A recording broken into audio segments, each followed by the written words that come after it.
Hello, everybody. Welcome back to an exciting final episode of 2025 of the Save Slot 3 Gamescast. I am your host, EOF Gizmo, joined this week by Massive Das Hello, everyone. and more active a wrestler than Mr. John Cena. It's CW Lanky. Hi, Dave. Boys, the year is almost over. It's crazy. Can't believe it. It's almost Christmas. It's almost Christmas. We've got the Pengles and Dave 10th year anniversary to plan for a few months' time. We're going to have to get Craig some sort of showman suit for that. Is it in a kind of like Days of Your Lives type of episode, Craig? I'm thinking? Like Through the Looking Glass? That kind of thing? Chris I was Pengelly, thinking this is your more life. blind date, to be honest with you. What's the woman, Cilla Black? How was your Scylla impression? That or blankety blank is 2025, right, Craig? You can probably pull that off now. But anyway, before we get to Craig dressing up as Cilla Black, let's talk about what we've been buying and playing. So I'm going to go first for a change, which is a rare sort of event, really. So pickups, boys and girls. Actually, a feral whack sort of this week. So the one physical pickup is Metro Prime 4, which I will talk about in a minute. And then I've got a host, Craigo, of random upgrades for the Switch 2. So I bought Red Dead Redemption on Switch 1 for 12 something, 12.99 I think, when I bumped into Pengi in town. And it has a free upgrade, so I've got the Switch 2 version. I bought the upgrade to Overcooked 2. I didn't even realise it had an upgrade, but it does. Some new content, and it just runs better. Me and Chloe play that all the time, so I got that. And then I picked up, controversially, Pengi on the bloody forum last night, Hogwarts Legacy, Craigo.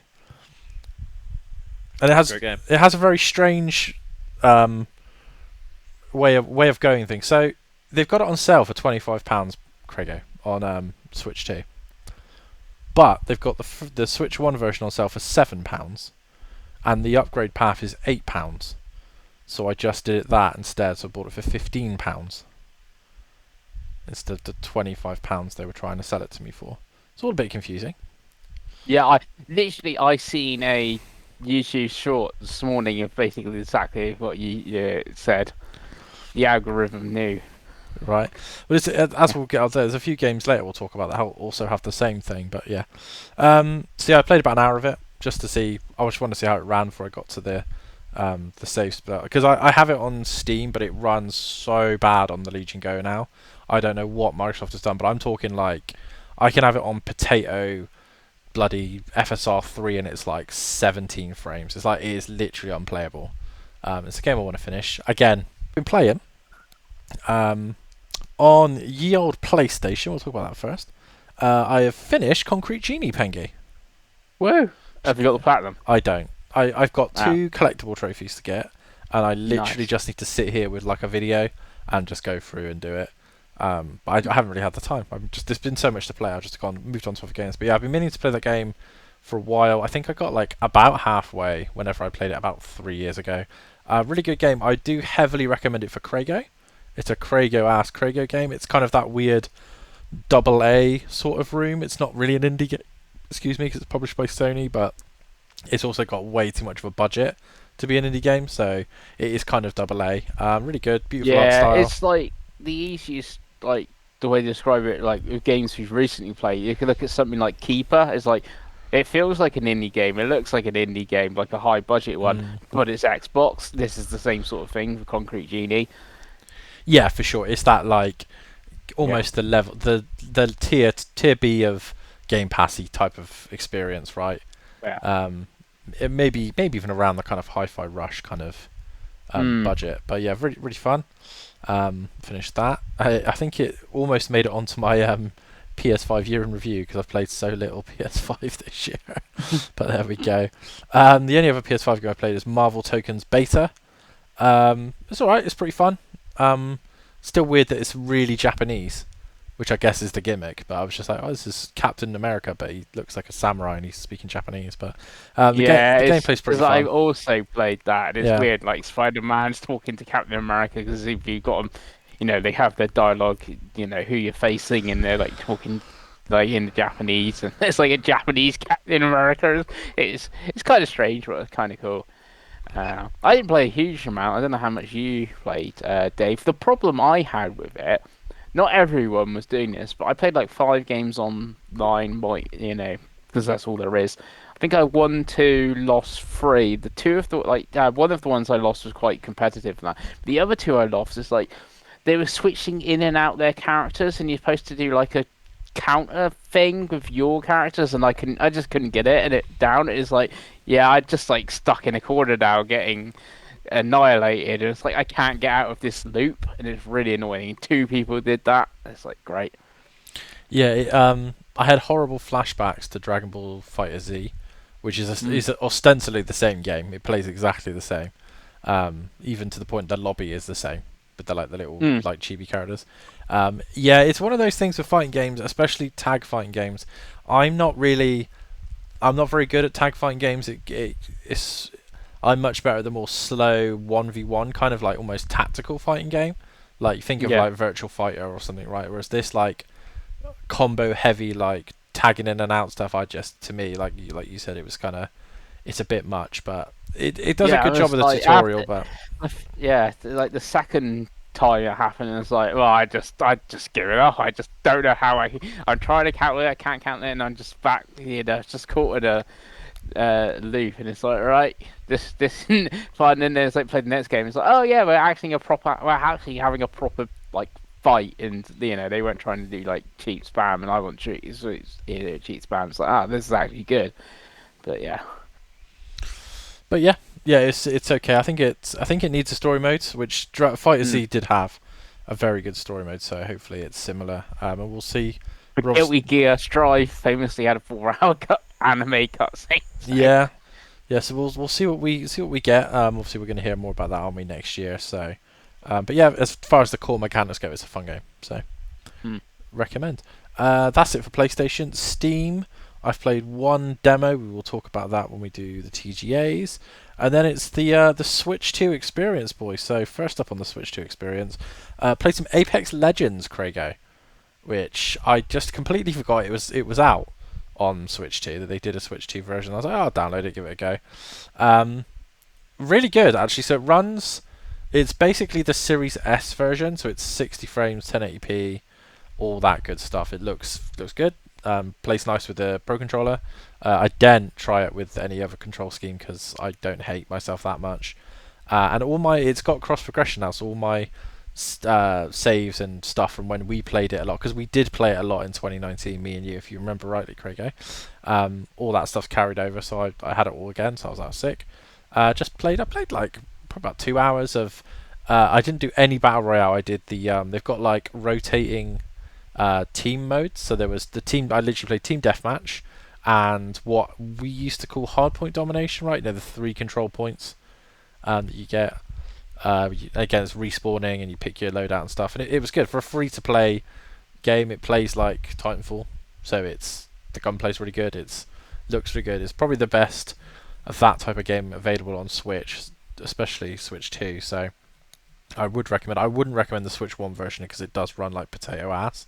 But on Switch 2, if you want a free-to-play shooter, I think it's probably the best one, unless you like Fortnite, and I don't like Fortnite, so. It's about your only options really on Switch 2. I guess you could go. Splatoon got like a semi-update, but obviously it's not free to play, is it? So.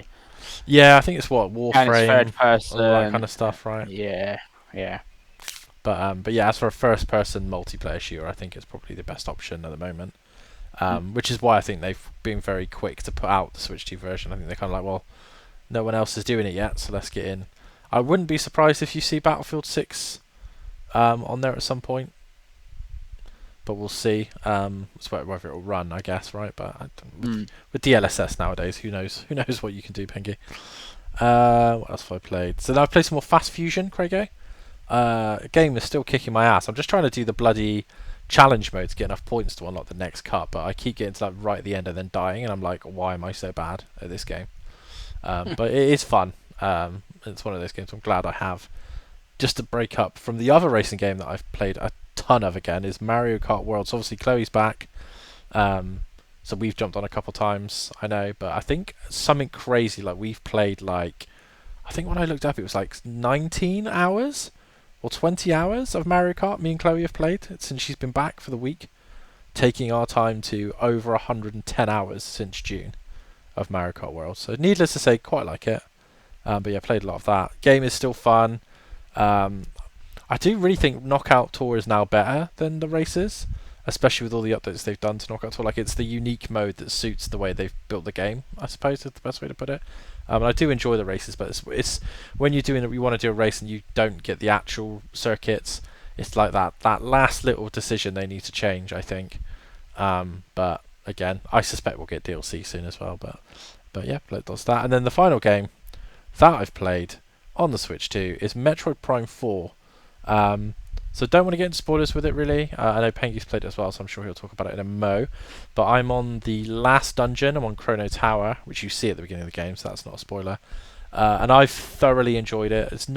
I've never got this far in a Metroid Prime game. I've played most of them, but I've always kind of got lost and then fed up and then called it really. But the characters do a good job of bringing you along. I kind of like all the characters. They do give you the worst one first, if I'm honest with you, but he's also quite useful because he'll upgrade your gear and all that jazz. But I quite like. There's a sniper character, Krago, and he's quite interesting. And then there's like the kind of grizzled sergeant with the private, which is funny because she's like such a fangirl for Samus, and it's kind of like quite a cool dynamic. But yeah, really like it. Like all the dungeons, like all the bosses. When I remember that you can use the bloody psychic shot and guide your bullets. Amount of times I've forgotten. I've gone back and forth and be like, "What am I missing?" And then I'm like, "I can aim my bullets. I've got to aim it down the shaft it showed me." Or it's like, "You got to shoot down this baddie's throat." I'm like, "I can't jump from here." And I'm like, "Oh, I'm an idiot. I literally got that power." Yeah, I know. Yeah, I just done that one. Yeah, I was like, "You get that power at the start of the game," and I'm like, "Oh." Yeah. Yeah, me and Pengi, not the brightest, are we, Pengi? Well, no, it's like, I've killed this boss, so it's like, what's happening? And then next minute, they're like, it's like, oh yeah, I should have done that. I have to redo it all. Yeah, the third time it comes back to life, I'm like, what am I missing? And I'm like, oh yeah, as per usual, it's the one thing. But yeah, I kind of like all the powers. I like the dungeons. The open world stuff is the worst bit, but it's not. It's such a low inconvenience that I don't really understand what the big hubbub about it, because the side missions and the side dungeons are quite fun when you come across them. They're like quite interesting little puzzles and you get quite good upgrades from them, but they're like fairly straightforward, right, Pengi? It's not like Breath of the Wild where there's 300 of them. Like there's like 20 of them and it's quite straightforward and you get quite good rewards. So yeah, I'm pretty impressed with it. Like I said, my expectations weren't super high because I've never been super high on these type of games, but I have been quietly impressed with Metroid Prime 4. And again, I don't want to get too spoilery with it, but yeah, it's one I believe we all own it, right? So it's one of those that we'll probably talk about it more post the new year. But yeah, that's all I've played and bought this week. So Pengi, what about you? Okay, so pickups that I've not played, and it's like, oh, you must have missed like 2 weeks. I feel where one of these I bought 2 weeks ago now. It's Ghost in the Shell on PSP. Is when I saw you when you also picked Red Dead. I picked up a PSP game. So, nice. Yeah, nice. I've also picked up the Yakuza 20th anniversary on PS5. That's got Yakuza 0 Director's Cut, Kiwami, and Kiwami 2. There's a video of me struggling to open the Steelbook. You did struggle. You did struggle. But I think it's got nearly 2,000 views, so maybe struggling open things is the new ASMR. People like ASMR. to see Chris Pengi suffering. Yeah, one-handed Steelbooks is, I think, the future for Pengi. Yeah, new features. But I haven't played any of that because it literally came like 2 days after Metroid Prime 4. It's just there was a deal, and a couple of times it actually sold out. If you remember, Dave, It did. Well, it's like, right, it's actually on. Let's buy it now while it's available. Because only Game Collection seem to be stocking it in the UK. I can't really find anyone else actually having it. It's very odd. But that, and then came a couple of days ago is the physical for Mortal Kombat Legacy Collection on Switch 2. It is not a GameCube, sort of. I haven't actually played this yet. Mortal Kombat 4 is not on the cartridge. You do have to download Mortal Kombat 4, but everything else is on there, weirdly. Strange. So I don't know really why the MK4 is not on there, because it would be a 64 gig. Wow, guess it'd be the 64 gig cart. They do an 8 gig one, so unless they can fit everything on the 8 gig one, cart, because Mega Drive games and that aren't that big, but obviously there'll be quite a few of them and all the video content and sort of thing. Um, but yeah, that I've not tried yet. It's mainly like the historical video stuff that I want to check out on it, sort of thing. And obviously, digital clips and stuff normally do a good job with that. I know the multiplayer is supposed to be pretty dreadful. The like netcode and stuff on it, from what people say, maybe obviously been patched and stuff since then, because obviously that was about a month ago it came out digitally, right, Dave? Mhm. Mhm. Right, and then played. So Marvel Token Beta again, like Dave, you talked about that one. I enjoyed it when I wasn't getting like caught in spam things. Like, kind of want like more tutorial, like a tutorial, like a single player, like you said, a story mode or something. I get, um, whatever. Unless it's like free to play, like TXKO's good at it, like is. It needs some sort of single player for me because it was fun, but like if you're just gonna get well on, the multiplayer's not great.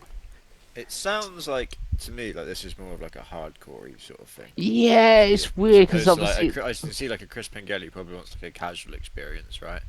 yeah, Whereas I but think this is going to be pretty, yeah, for the fighting game people, right?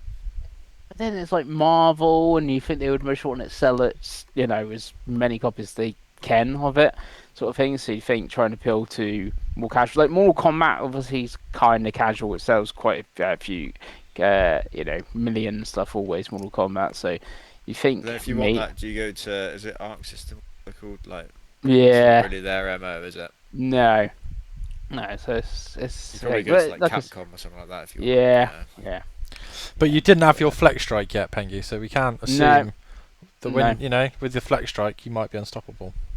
I could be unstoppable. Then, similar to the Mortal Kombat Legacy Collection, I bought the Simo Go Legacy Collection on Switch 2. There is a Switch 1 version. It's also on PC. Now, these are the devs behind Sayonara Wild Hearts that you would know, Craig. Which I've still never played. Whereas Yeah. I have played it because it's an indie game. Pengals has assumed I haven't. I had it physical Okay. on PS4 actually. Sana Wild Hearts. Nice. I played it on. I played it on Apple Arcade originally. Oh, love that. Yeah. And I think, did they not go and then do L'Oreal and the Laser Eyes? I think they went and did Yeah, I after think it did that. Lorelei and the Laser Eyes. You're right. Yeah, but anyway, they've done games for years and mainly did mobile stuff, and also a game called Year Walk on the Wii U, which was a Wii U console exclusive, and I actually never bought that as thing. And this is the first time that game has come out on anything else apart from the Wii U. This collection was on sale at launch for like £11 something. It has like 6 games on it. It has like a documentary stuff like the Mortal Kombat and things like that. It's kind of weird because obviously a lot of the games are like mobile games. So like when you set it up, it looks like, oh, you're supposed to be using your Switch 2 as like a tablet, and then you go into. I played one of the games called Sensational December Machine, and calling it a game is definitely a term. Um, and then obviously you're like, oh no, I got to actually now get a controller out because I got to move around and stuff like that, to see what's happening. But then there's got like device 6 on there, which I think you actually use the touchscreen and stuff like that. It's a very odd collection, but again, from the historical standpoint, and I did want to play Year Walk, and it's you can't play it on Wii U anymore because obviously the Wii eShop's down.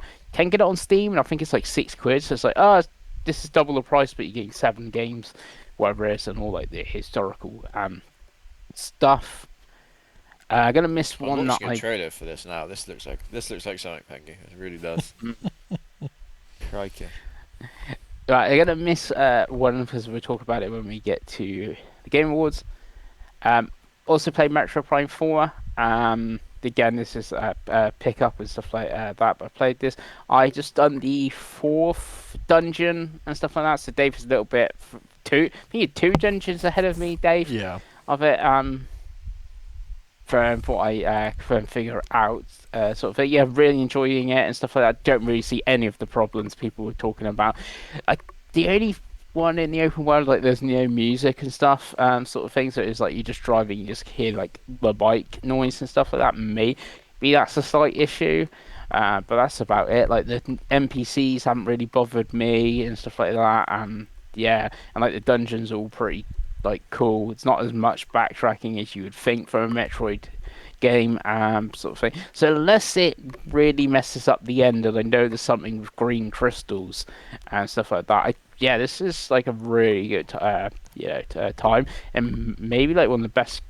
Again, it is on Switch One, like, but one of the best games on like the Switch Two at the moment. I know it's a little bit weird because obviously you get like the upgrades and ports and stuff like that. You can like argue Persona 3 is the best game and all that sort of thing.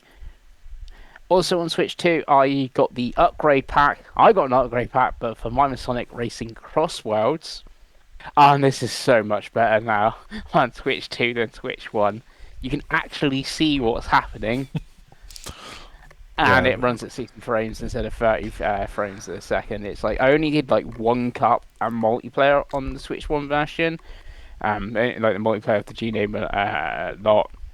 And then the one cup, you have to do the one cup to unlock the multiplayer and sort of thing. It's like, oh yeah, this. It's hard to like see. It's like people like, especially like the Nintendo things like a resolution. When I mentioned like 4K, you're like, yeah, no, you can tell that like this is bad in 30 frames. It's still not fantastic, but it's a major improvement over what it is. And I have now done all the cups, and it's got the basically because it's obviously on Switch or Switch 2, I should say. There's no achievements and trophies like you obviously would get on PlayStation or Xbox, but they are in game. And there's the Grand Slam one for basically finishing all the cups and stuff like that. So I have finished Sonic Cross. Was really good game of that. And then I played one other thing, which we'll talk about when we get to the Game Awards and stuff. Perfect, Pengi. Mm. So, Craigo, what have you bought and played in the last week or so? In terms of buying, I think the same as Pengi, the Yakuza collection. I think that's all I bought.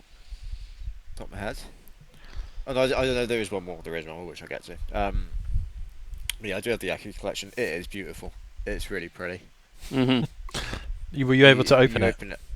Yeah, I was able to open it. Oh, I didn't even okay. realise that it was a steelbook that we were getting, to be honest with you. I Did you just not? assumed it was a normal game. Oh, no. And it came in like a cardboard sleeve, and then I was like, why is it in this weird cardboard sleeve? And I took it out and then I was like, oh, it's a bloody steelbook, that's why. Yeah, it looks really nice. Even all the discs of the game look nice, to be honest with you. Yeah, yeah, good little collection there. Oh, I love I'm that. happy with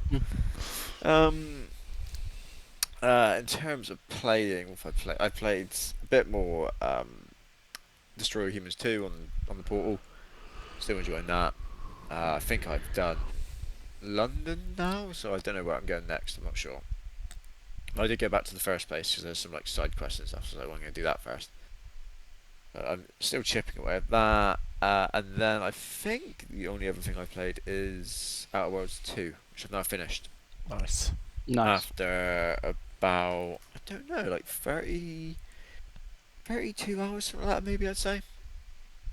And I did as much as I could find, and then I did whatever the faction quests that I could do. And then then finished the game. I did a bit of a weird thing at the end where like you can do the classic Obsidian thing where everyone works together, right? And then we all go and kill the big bad or whatever. Which I did try and do, but I'd not spoken to someone in the right order, and then I didn't get the option, and then I'd missed it. So I just went for the pure fucking capitalist option in the end, boys.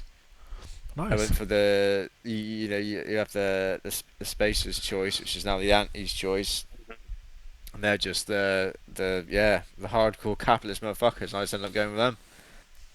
That was the ending I got. Yeah, that was quite fun. Done Donald proud there, I think. Hell yeah. But yeah, no, I really enjoyed that one in the end. Like I said, I think I said last week or last time we did the show, I struggled a bit at the start with the combat. Found it quite tough at the start. I felt a little bit underpowered, but yeah, by by I don't know halfway through, I was already starting to feel like an absolute killing machine. And by the end, I don't know 40 hours I played. I think coincidence, 41 hours. By the end, I was just an unstoppable beast, boys. An absolute unstoppable beast. My build was incredible, absolutely incredible. I was barely even ever taking damage because I had so many shields, and then when I'd start combat, I'd get extra health, and I had some armor that like it would mitigate damage, but it would like cost me credits to do that. But I had so many credits that didn't really matter. I was barely having to ever heal myself. I was a god. I was an absolute god by the end. So yeah, really enjoyed that. And then the other pickup I do have, which isn't actually here yet, I think it is coming tomorrow, is Metroid Prime 4, Oh yeah. which I don't think I'm going to start next. I think I might have a go at Marvel's Cosmic Invasion next. Just I think that's going to be quite a short It is little. sub 2 hours if you know what you're doing. Is what I'm Yeah, told. I'll have a look, see how it works. I'm hoping it works similar to how Shredder's Revenge did, because that was brilliant. Because that you could literally just find a lobby with people and you could just play with randoms and beat the game like that. And that was always pretty good fun. So yeah, I'm gonna have a little play around with that, see what it's like, see what the co-op options are like, and yeah, we'll go from there. And then I'll probably play Metroid Prime 4 after that, I reckon.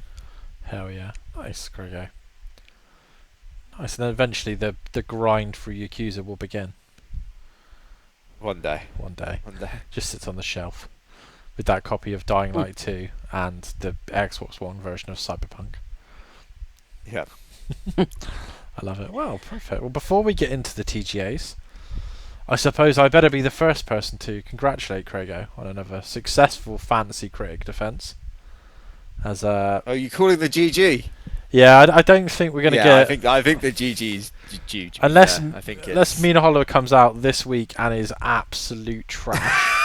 I Yeah, don't. I've got like an 8-point lead. Yeah, it's 7 points Yeah. from me to you, and then another 40 down to Pengi.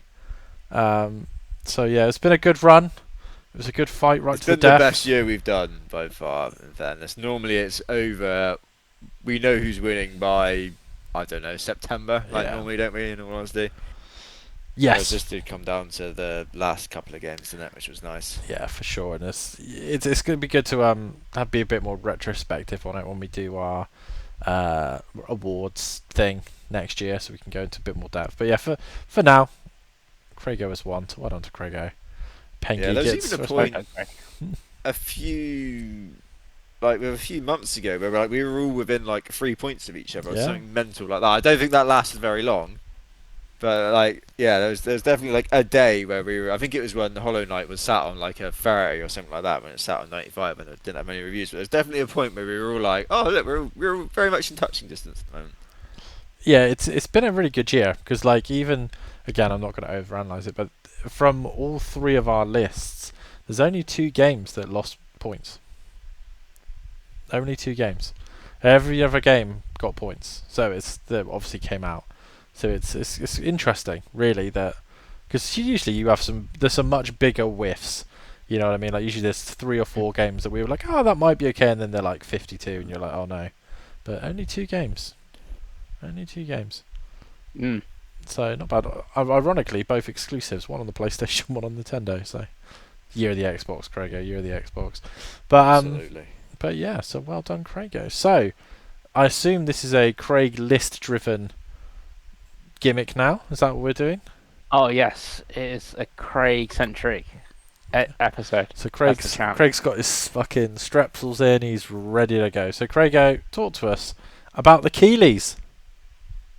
Yep. So this is the Eurogamer list we've gone for this time, from courtesy of Chris Pengi. That he selected. We have the list of everything that was shown. And we start with the pre-show, boys, which started at 12:30. I say Thursday night, but it was actually Friday morning, I guess. Here in the jolly, very cold United Kingdom. Oh yeah, save the Queen. And I was there at 12:30, boys. I was there at 12:30. But one of us has got to watch it live, right? Yeah. And it just as well have been me, as I didn't have to work in the morning. So I had my tactical nap. I was all ready. We got a bar of Galaxy chocolate at hand to keep me going. We started at 12:30, and yeah, we'll get to what time it finished. But the first thing they showed, boys, was the Free Shepherd, which was another herding game, which we had one of them this year. Yep. This was an indie game. You're playing as a border collie, which is, very close to my heart as somebody who's always had fucking border collies, mental little animals. The weird thing I thought, Pengi, was the end of this. It looked really cool, and then it was Yeah. like 2027. You're like, I get that, that's a video game, that's how it's going to work. But for an indie game, you always felt like, oh, Yeah, it felt like if you like an Isn't that a indie bit too game, if soon, you're maybe? showing it, you're like, oh, it's coming in like the next 6 months or something, not 13 months time. especially given how much of it they showed as well, because they actually Yeah. were showing like quite a bit of gameplay and stuff. It wasn't just like a nonsense like reveal, and then we're not really. This is just the vibes, right? Mm. So yeah, I thought it looked really good, Pengi. What about you? But Yeah, I thought it looked good as well. Yeah, so it's definitely on my radar for the PS5 and Steam. So maybe play it on the PS5, maybe play it on the Steam machine. Who knows? absolutely. Especially in Dave, 2027. you hate indie games, but I the do thing love is, dogs, look, so yeah, yeah, they're good, they're cute. yeah, it's a good chance for you. Up next, you had Decrepit, which I think was a first-person Souls-like thing. Yeah, I thought it looked bloody awful. This is the first one. There was how many Souls likes in the show. This was one that I had to count because even they apparently described it as Souls like combat. So yeah, like, yeah, I've got to count yeah. them Like down. the dev is like it was like one guy or something, and he's There's like, always one guy with these fucking games, isn't it? and it's inspired. But I think it's inspired by Bloodborne. I don't know what they said, but I'm not. Yeah, It looked awful. There was things crawling around. It just looked shit to me. yeah. It's not for me. No, And I'm absolutely. my souls out of any other throw. Yeah, Yeah. nor me either. After that, we had Audio Mech, which was a musical beat 'em up, I think, or shoot 'em up. Sorry. There's a demo. I watched it and was like, what the hell am I looking at? What is going on the screen right now? That was all I pretty much took from this. I can't imagine anyone else had much more than that. No, it looked like one of those like audio surf type of games that Yeah, come out every now and then that are never really for me. But if you like those type of games, it looked fine, didn't it? yeah. And then we had one of the big highs of the pre-show, maybe even the whole show.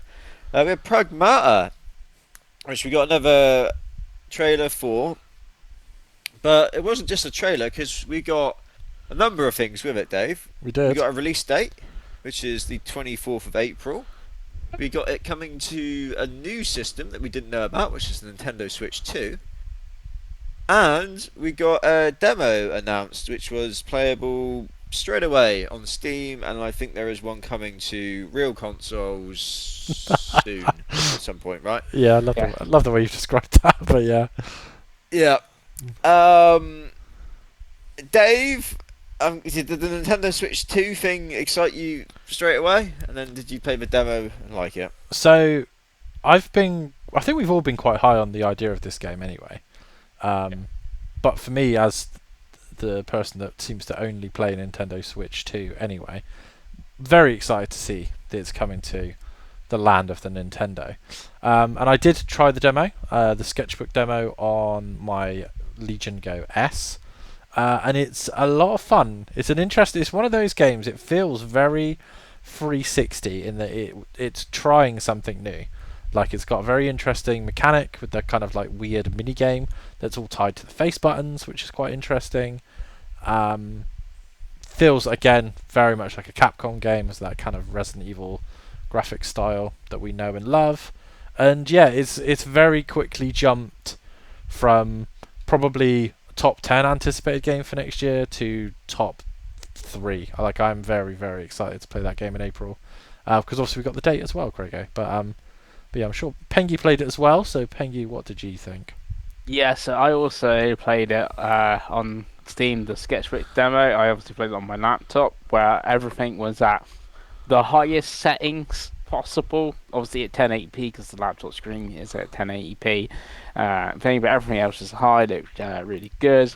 demo's about 15 minutes long. You do unlock a costume, but it doesn't say anything about carrying over to the main game or something. So I was thinking replay it on PlayStation to unlock that costume to and carry over. But doesn't mention anything down on Steam. Yeah, I really enjoyed it because I like when you look at it, it's like, oh, how's that hacking mechanic gonna work? Where you try, getting attacked by enemies, you're trying to shoot them and stuff, but it works really well doing with like the face buttons and stuff, and using them for up, down, left, right, and stuff like that. Yeah, really good. It looks good. I got like Lost Planet, like sort of vibes from it and sort of thing, like that era of Capcom. Where you started talking about like 360, doing something different and stuff like that. Yeah, so really. What I'm looking forward to. I will basically get it on PlayStation. And post news, they are doing an amiibo on the Switch 2 of it as well, or the Switch, I guess. You don't have to have a Switch, I guess, for an amiibo, but yeah, they did an amiibo. Hell yeah! What did you think, Craigo? Yeah, I thought the trailer looked good. I think I'm really happy they're doing a demo because I think it is a game that like you hear and you see it's got that like hacking thing. You're like, oh, how's that gonna work? And I'm shooting and they're like coming towards. I think it's one that you probably need to like have a go at. You know what I mean? Yeah. And you're like, well, is this gonna be fun for 10 hours? Who knows? But no, it looks cool. It looks cool. So yeah, I'm definitely check out the demo. When Also, it comes to is it something $49.99 on like PSN on that day, or is it $59.99? It's $49.99 on the Nintendo eShop currently. Yeah, so it's also like, so Capcom would, variable pricing, quote Nintendo, because they got this at $49.99, Monster Hunter Stories at $54.99, and Resident Evil at $64.99. So it's like, is it going to be like 10, 12 hours long, slightly shorter? Because do you think Monster Hunter Stories would be like 20, 30 hours being a JRPG and stuff, obviously, things. So, Capcom might have also well priced it as well in comparison to their other games. Well, yeah, and it's a new IP, right? So if they want it Yeah. to come out and people to like it, if it's 10 to 15 hours and it's... Because when it's $49.99, usually on places like Amazon and that, it'll be around between 39 and 45 to get Yeah. physically right. So if that is the case and it's a good game, then yeah, I think it's gives good potential for a new IP. But yeah, I liked what I played of it, much like you, Pengi, and yeah, looking forward to playing the full game. It always runs a bit like Vanquish, where it looks like they're just going all Yeah, in on, like, one Vanquish as idea. So you imagine it's just be like 8 to 10 hours of that one idea, right? Yeah. Yeah. After that, boys, we had Solasta 2, which looks like the Audi's own version of like Baldur's Gate to me. Yeah, I think that's describes Soul After 1 very well. So. Oh, really? Okay, it's another CRPG. None of us played Baldur's Gate. None of us are going to play this, are we? No. No, absolutely no. Another one that none of us. It does have Ben Starr in it, which I joked at the time he should have bet how many games he's going to be in. But weirdly, I think this was the only one I can think of. Yeah. After that, another one that none of us are ever going to care about, Tank Rat. It was I thought it was World of Tanks, but it's some sort of car combat thing. It's coming out. None of us care. But one that we do care about is Bradley the Badger. Well, give it the show, surely. Yeah, which again, this is the pre-show. This was announced. This looked really good. It looked like a bit of a platformer where you're playing as a cute badger. Had a really nice art style, and it looked like it was kind of like having a bit of fun and taking a bit of fun out of like other games. Like as Badger Born was there, and the last Badger I think was there. I can't remember what the other two were. But yeah, no, it looked really cutesy. Looked really like good quality. Yeah, for one that was just kind of chucked on the pre-show, you think, this is better than a lot of what was showed on the main show, I thought. But yeah, Dave, what did you think of Bradley the Badger? Yeah, really interesting concept. Obviously the bit that they tried to sneak through and then they didn't is it does star Evan Peters, who is what's the Quicksilver from the X-Men films, and he was in The Office and various other things.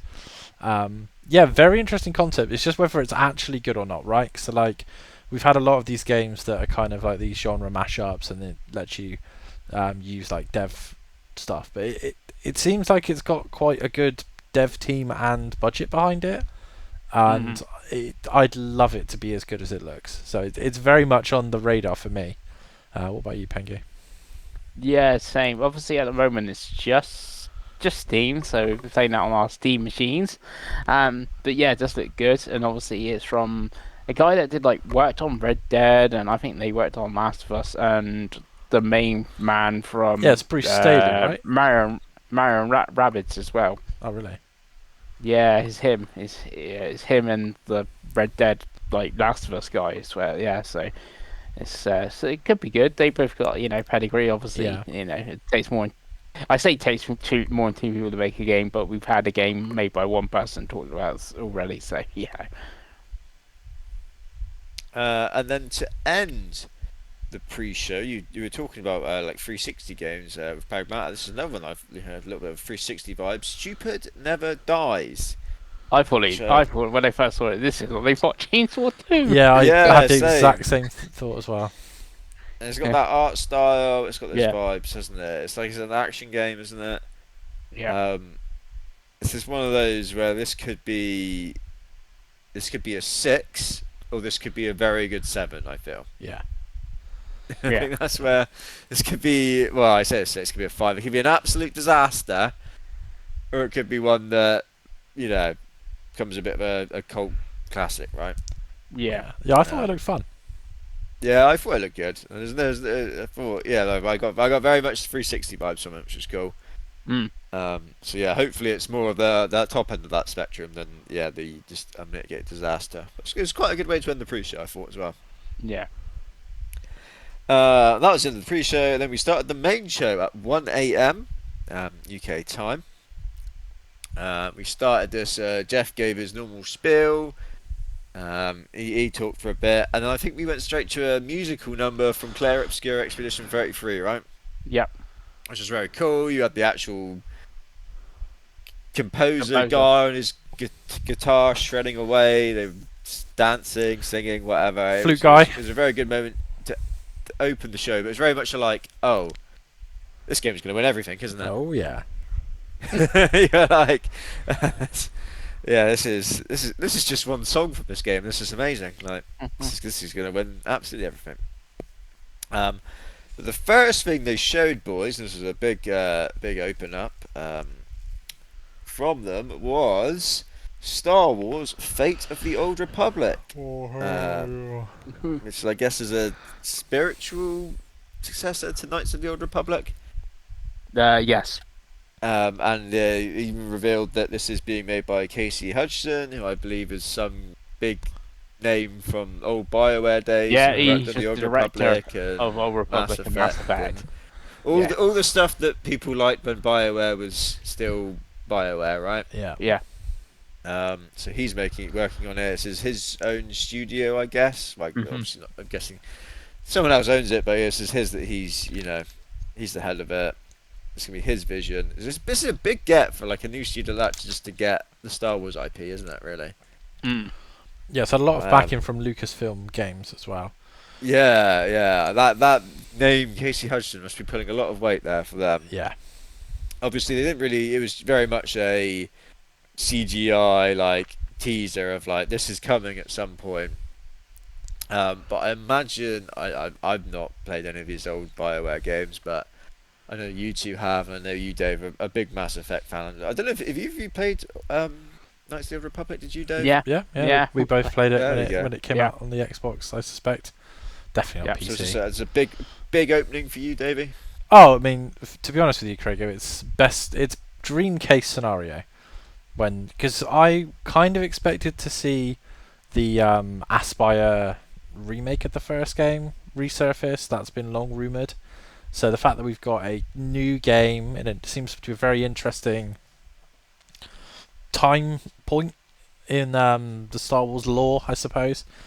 With Casey Hudson, he came out afterwards because people were like, "Oh yeah, we're going to be seeing that in 2030," and he was like, "No, it'll be much sooner than that." Yeah. So that gives me a lot. That gives me a lot of hope.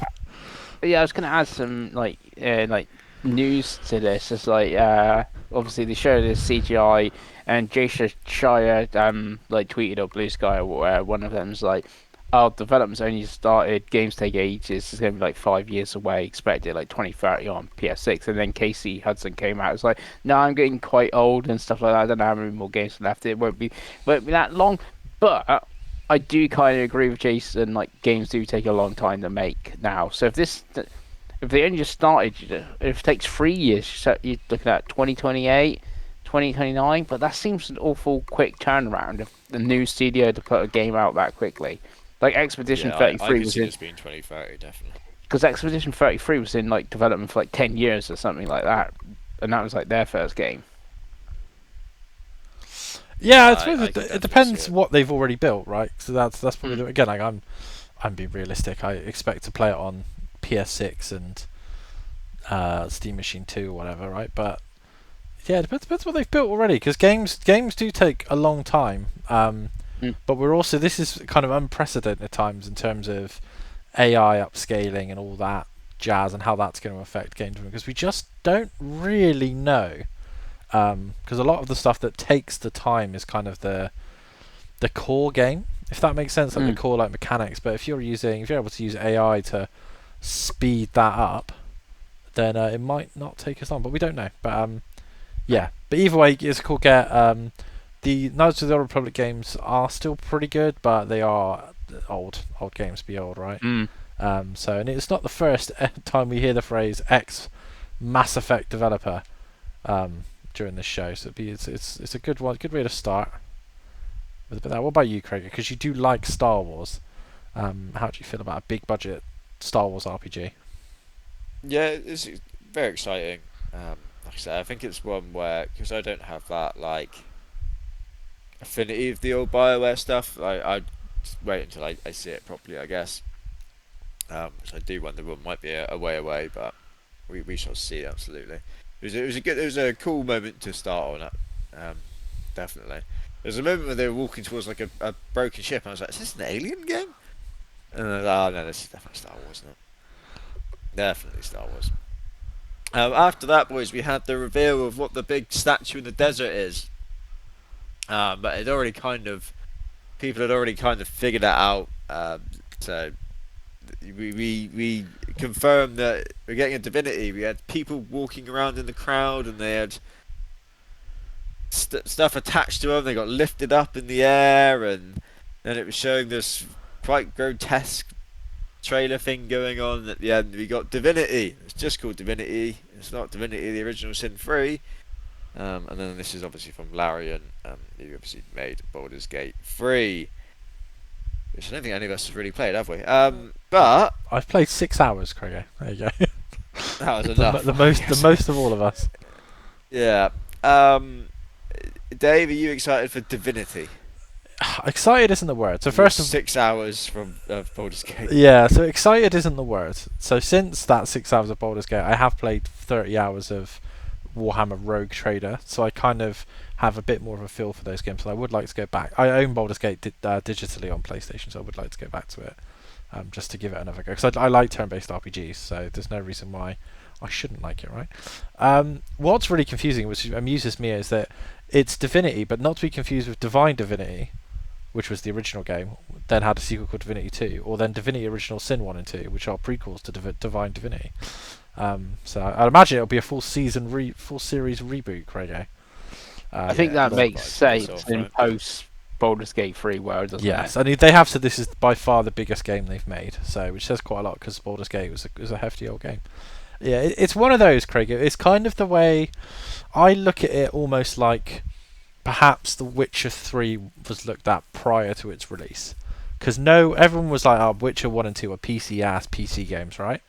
And then The Witcher 3's come out, and then I would say that people consider CD Projekt Red a console developer now.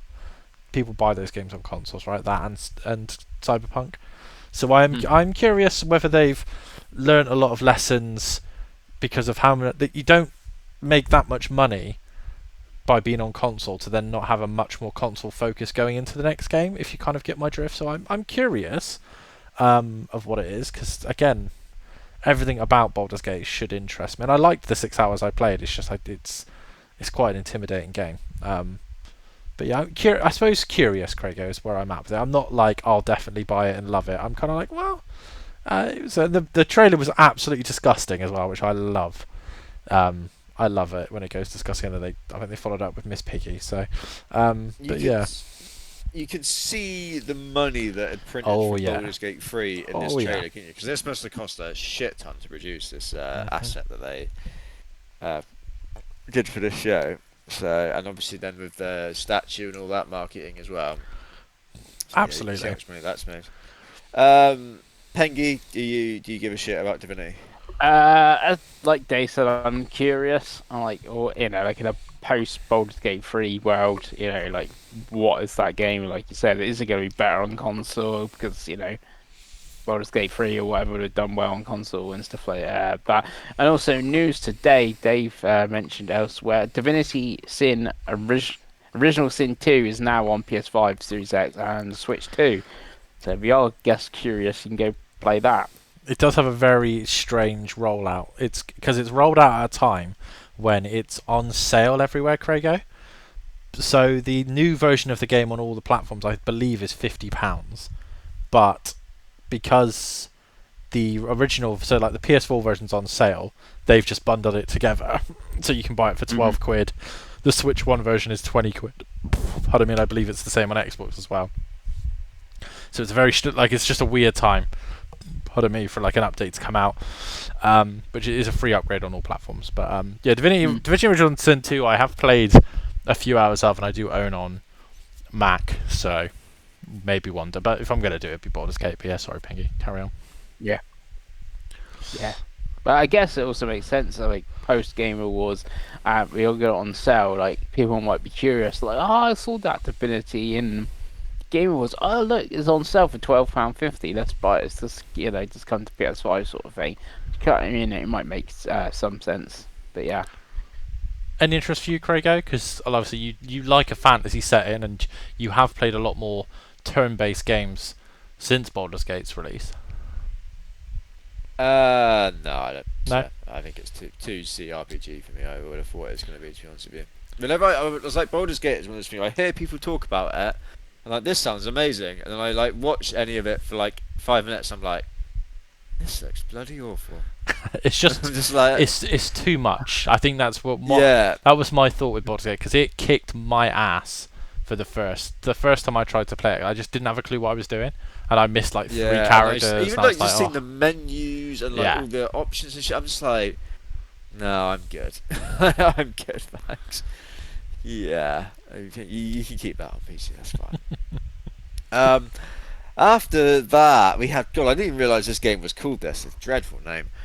We had 4 Loop, which is the Bad Robot games for PlayStation. I didn't even realise this was a PlayStation game when I first watched it at night. Even though they said it when I watched it back, they said it about 600 times in like the 30 seconds they spoke that this is PlayStation.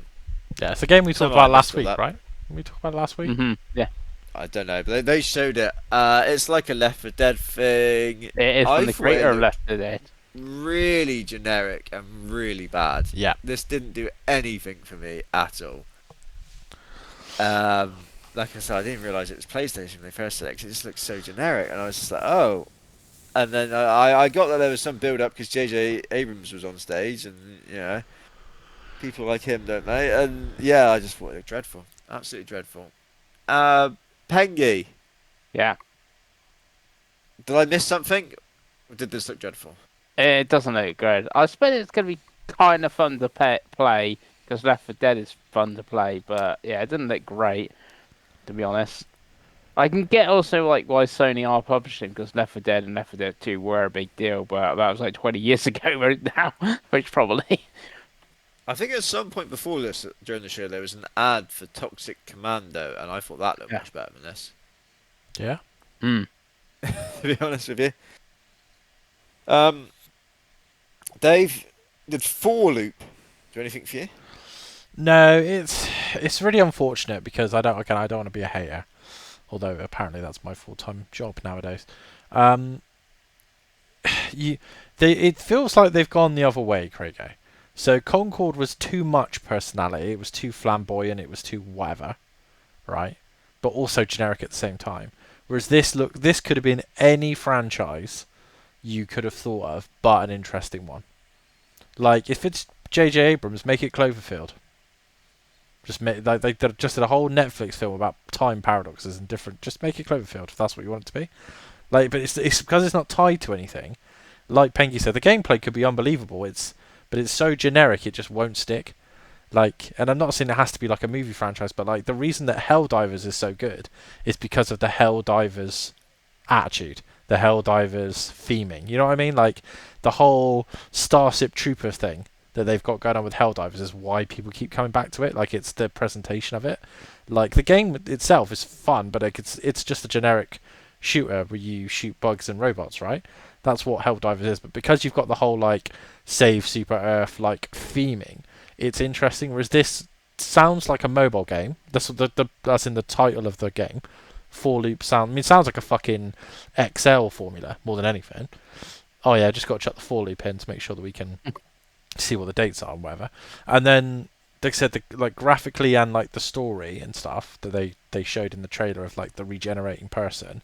It was like humor had it been made in a corporate boardroom, if that makes sense. Like it was like I think they were trying to be like, haha, you keep dying, the cost of life, and it was just, but it was like so straight that I was like, oh. But yeah, I couldn't tell you, and like any of the characters didn't look particularly interesting.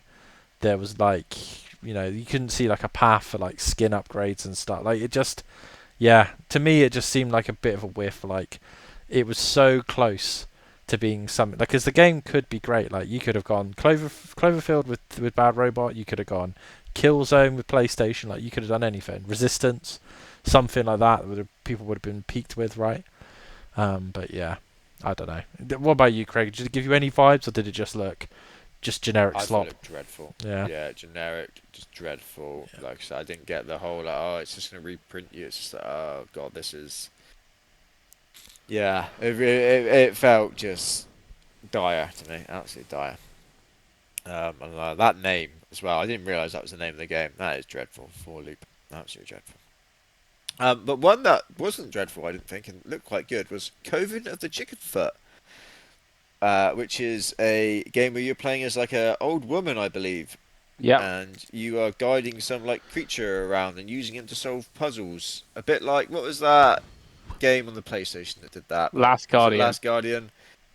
But yeah, it's a really really cool art style. I thought looked quite charming. And I believe is it from like This a is bit the of a this is the trendy Bruce developer, isn't it? this is the Bruce Staley one, right, Pengi? Yeah. So it wasn't Bruce Staley earlier if it was David Simeo, so this one's Bruce Staley. So I believe this is the guy that basically stopped Neil Druckmanning for Uncharted and The Last of Us Part 1. And then as soon as he left, he was allowed to fully Neil Druckmann. And that's why. Oh yeah, it's Yeah, this remember is- that, isn't it? Yeah, Yeah. yeah. So in terms of directorial, seems like a sensible fella.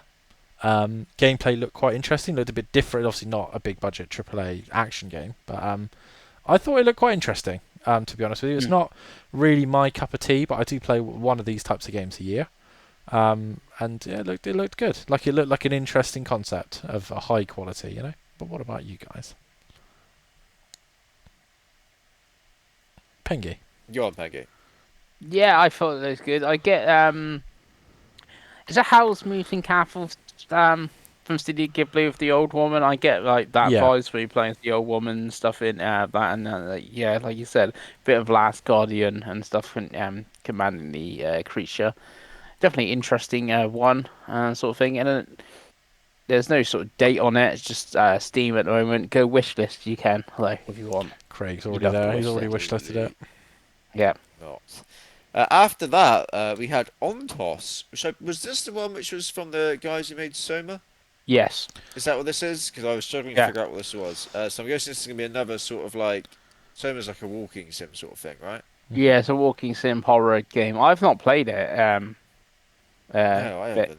I feel No. like it's one of those games that comes on and off of every service. I think ever, it's like, on every other Plus. month. I do think it is on Plus, or I have it like because of Plus, but I've never actually played it, sort of thing. And it's got a Skarsgård in it. Yeah, that's Papa. Uh, That's Papa Starsguard, isn't it? The old one, the guy right, from Pirates of the Andor. Caribbean and Andor. Yeah, right.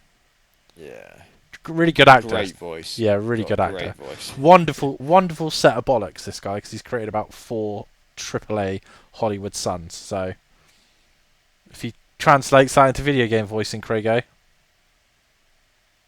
we're doing all right. Yeah, I do these like walking sim horror games. They're kind of non-stop at this point, aren't they? Oh, I mean, not for me. I'd rather literally pour boiling water on my eyes, but Yeah, they're just some there people just like seems to be them, so don't they? many of them at every show. And you do worry that it's like, does it just get lost in the mix of the rest of these? You know what I mean? Absolutely. Um, but yeah, after that we had a 2XKO Catelyn trailer reveal. This is the girl that's from the Arcane show, isn't it? Yep. Yeah, Sniper woman. yeah, So you can play as her, and And it's coming to consoles. yeah. oh So yeah, she's arriving when it comes to consoles. So the PC players will get her in January. yeah, and then they can push your shit in with her. After that though, more interesting news. We had Resident Evil Requiem boys was shown again, which we knew was going to be there again. But we actually got, I felt like a different trailer for once, boys. We did. Because I've been a little bit like, I don't know if I say struggling with this game, but not like, I'm not running around flapping my arms around in excitement with it. I don't know if that was just a little bit of burnout from Resident Evil, because I've played a lot of them like over the last few years, right? And I was like, oh, it's another Resident Evil game. I'm sure it's gonna get. I'm sure I'm gonna like it. And then we kept getting shown that same trailer of them is it they're in the hotel, and it's the Yeah. mother and the son, and mother and the daughter, sorry, and it shows the mother. She's in the office, and she's got a messy desk. So I always remember there's paperwork all over this desk, and it all looks very good in that. And I was like, I don't know, yeah, okay, it's Resident Evil. I'm sure I'll be there for it. But this trailer, boys, I feel like this trailer was very good. This trailer's like got my hype up for it.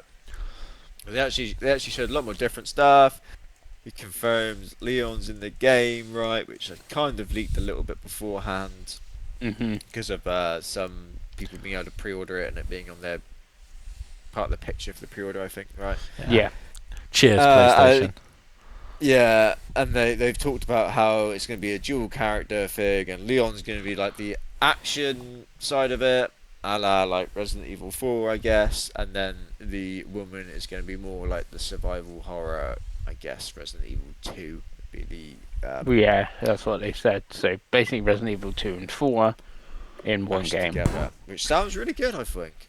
I like the idea of this. I imagine you're going to be flick. I imagine you do like a chapter as one. You progress their story, and then that will tie into the events of what the other one's doing. And I imagine at some point they're going to meet up, right? They did in the yeah. trailer. So yes, they Oh, will. there you go. So yeah, no, this trailer got me a lot more than the other ones did for sure. Pengi, I know you were probably sold on Resident Evil beforehand, but did this sell you even more? Yeah. I'm curious how they do the split thing. Hopefully they do it like you said, Craig. You do it like a chapter as Grace or something, and then you get flip to Leon. Because if they do it like Resident Evil 2, like I did the Grace campaign, and it's like all survival horror for like 6-7 hours, and then you do the Leon, and there's all action, and that's the same amount of time, sort of thing. I would sooner have it mixed in a little bit. I know Alan Wake 2 you can obviously play as all like the one character all the way on through if you want this bit changes and stuff like that. If they do it that way, Oh yeah, that does do a really good job of that on Anime 2. Actually, Yeah. you're right. If they do it like an Alan Wake 2, that would be pretty good. Yeah, sort of thing. Or you could like Grace, you get I don't know stuck in the hotel or something, and then you switch to Leon, and you got like you meet up. That's how you meet up with Grace or something. I don't know. Yeah. And Davey, I imagine horror games are horror, right? Yeah, absolutely not. Like I said, Yeah. it's one of my New Year's It's coming to resolutions. Switch too. One of my New Year's resolutions is to not buy obviously games that aren't for me. So yeah, that's not. That's not indeed. After that, we had Order of the Sinking Star, which is from the guy that did. Is it The Messenger and then another Yeah, Jonathan No, Blow. puzzle no. game? It's The Witness. Braid and the Witness and Yeah. Braid. Oh, The Witness. Yeah, sorry, The Messenger's a completely different game, isn't it? Yeah. Basically, there's a lot of puzzle games, right? Mm-hmm. And this is, if you want puzzles, this apparently has over 1,000 puzzles. In fact, there's 1,400 puzzles in it. Even just looking at this was confusing me. Yeah. I mean, It the started Witness off- was very confusing, to be fair. Yeah, it started off showing the puzzles on their own, where there's like a few different types of like things it's going for, right? And I was looking, and I was like, okay, I kind of get this is working. And then it started showing them all mashed up together, and I was like, oh my god, dear lord, that looks confusing as anything to me. The size of that guy. It's got to be Kane. Yeah. That's what you were thinking. Could be one for fantasy though, boys. I feel. Yeah, potentially. People do like those puzzle games, don't they? Talos Principle 2 got me a lot of points last year, I think. So, yeah, that could be worth a punt, but I can't imagine it's for any of us. After that, we had Exodus, and I believe this is the Matthew McConaughey game, is it? Yeah. Oh, right. They had him doing the voice, had him doing the voiceover for the trailer, which was something. He always takes you out a little bit, doesn't it? Because it's such a distinctive voice. You feel like that voice is so much bigger than almost this game. I don't know. 'Cause it looked kind of interesting, but I don't know. I think it's one that we knew was going to be here. We've seen it a bit before. It almost feels like, I don't know, it's going to be like a double A of these kind of. I'd say double A, but you got Matthew McConaughey, haven't you? I don't know. It's the other Mass Effect team thing I was Yeah. on about. So it's Yeah. lots of ex-Mass Effect devs. So it'll be interesting to see. It's coming out in early 2027, apparently. So that'll be. I imagine we'll see some actual more gameplay and stuff as we get closer. But yeah, I thought it was interesting, but it didn't like. This isn't a trailer I watched. I was like, oh my god, I can't wait for Exodus. Exodus, guys, come on. I was more just like, oh okay, that's cool, I guess. And Matthew McConaughey's in it. That's the main thing I remember about the whole trailer was Matthew McConaughey, in all honesty. What about you, Pengi? Did you take anything more away from that? I thought if we got to play with this guy all the way, he looks like the most generic character in history of video game characters. I hope we can make our own character if it's like an RPG sort of thing. That's the thing I was taking from it. It's like, oh yeah, that guy. It's like so generic. What about you, Davey? Were you impressed by Exodus? Yeah, the uncanny valley of main guy was kind of off-putting. It's one of those that's like, it's on my radar because it's a Mass Effect team thing, and it looks like, it almost looks like AI Mass Effect. Like, I hate to say it, but it does kind of look AI Mass Effect. We'll see. It's on the radar, Craigo, but it's not one that I'd put in a fantasy career, because it'll either be the next big thing or it'll be Mind's Eye. Like that's kind of where I have it, to be honest. What about you? Yeah, no, absolutely. After that, we had Warlock, Dungeons and Dragons. They kept mentioning Wizards of the Coast. Should I know or care who Wizards of the Coast are? Yes. Yeah, they're an old. Fuck, what do they really? The cards, right? I mean, they used to sell Pokemon cards. That's what I knew Wizards of the Coast for. They do Magic. Are they Magic of the Gathering? Yeah, they do Magic. Yeah. Okay. Well, they did. And they made some games back in the day. Like, I think they were involved in like Neverwinter Nights and that type of, like, maybe the original Yeah, Baldur's obviously Gate. Dungeons and Dragon is like big. They thing. published that, didn't they, back in the day? So it's a bunch of nerds, Craigo. That's all you need to know. I think kind of Games Workshop. Games Workshop, yeah, that's quite a similar. It's quite a similar pull. Yeah, they're making a game. After that, we had Screamer. I can't even remember this. Apparently, this is a awesome-looking narrative racing game. This looks just so anime and cool. Narrative racing game. Yeah, it's coming in March 2026. Apparently, I'm frantically rewatching this trailer to have some. Yeah, I do not remember it at all. About. Yeah, it's Does like look very basically, anime. it's basically an anime, and in like a lot of animes they do like sports and stuff, and that like your sports. It's basically that, but racing instead. Nice. Okay. Yeah. It's I'm quite excited for this one because it looks very, very good, and it's got dog in it as well. That reminds me of Oh, Beef And we all love from dogs. dogs. Dispatch. So Sash Ein from Cowboy Bebop. Yeah, God. Yeah, they don't have to wait too long either, Pengi. I said March 2026. So. yeah. Exciting. A big exciting one we had after that as well, boys, was Control 2, but it's not Control 2, it's Control Resonance. Um, this is obviously Remedy's next big game. They had some guy floating in the air, I think. Was he Mm. bending backwards? And he was in a box. And then they actually showed the trailer. Looked really cool. Obviously, the first Control was like a third-person shootery sort of thing, and you had the service weapon. It was called Pengi, Yeah. and that morphed into like other different weapons that you unlocked throughout the game.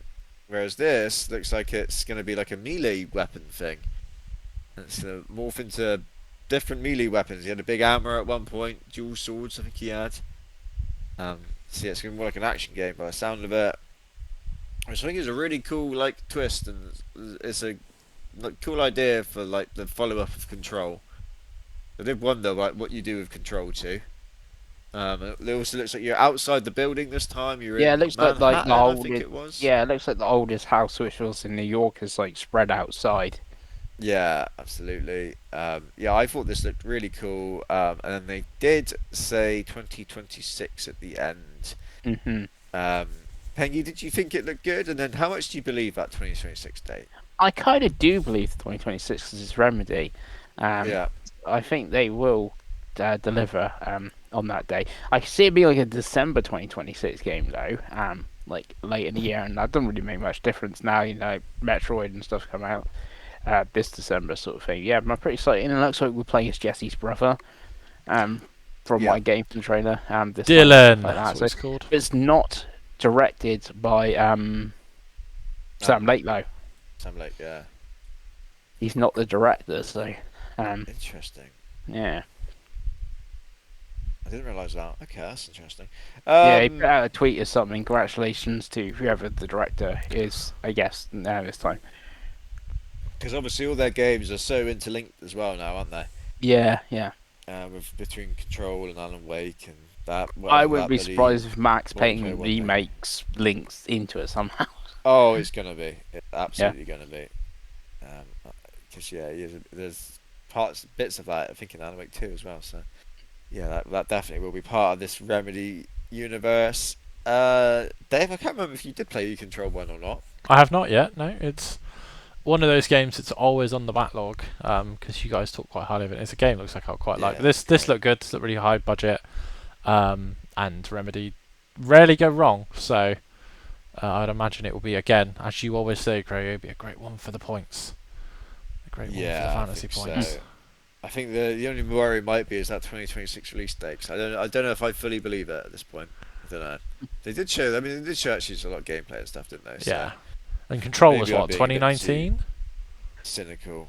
right? Yeah, then Alan Wake was only a couple of years ago. Yeah, it So, seems like Yeah. they've got two teams though. yeah.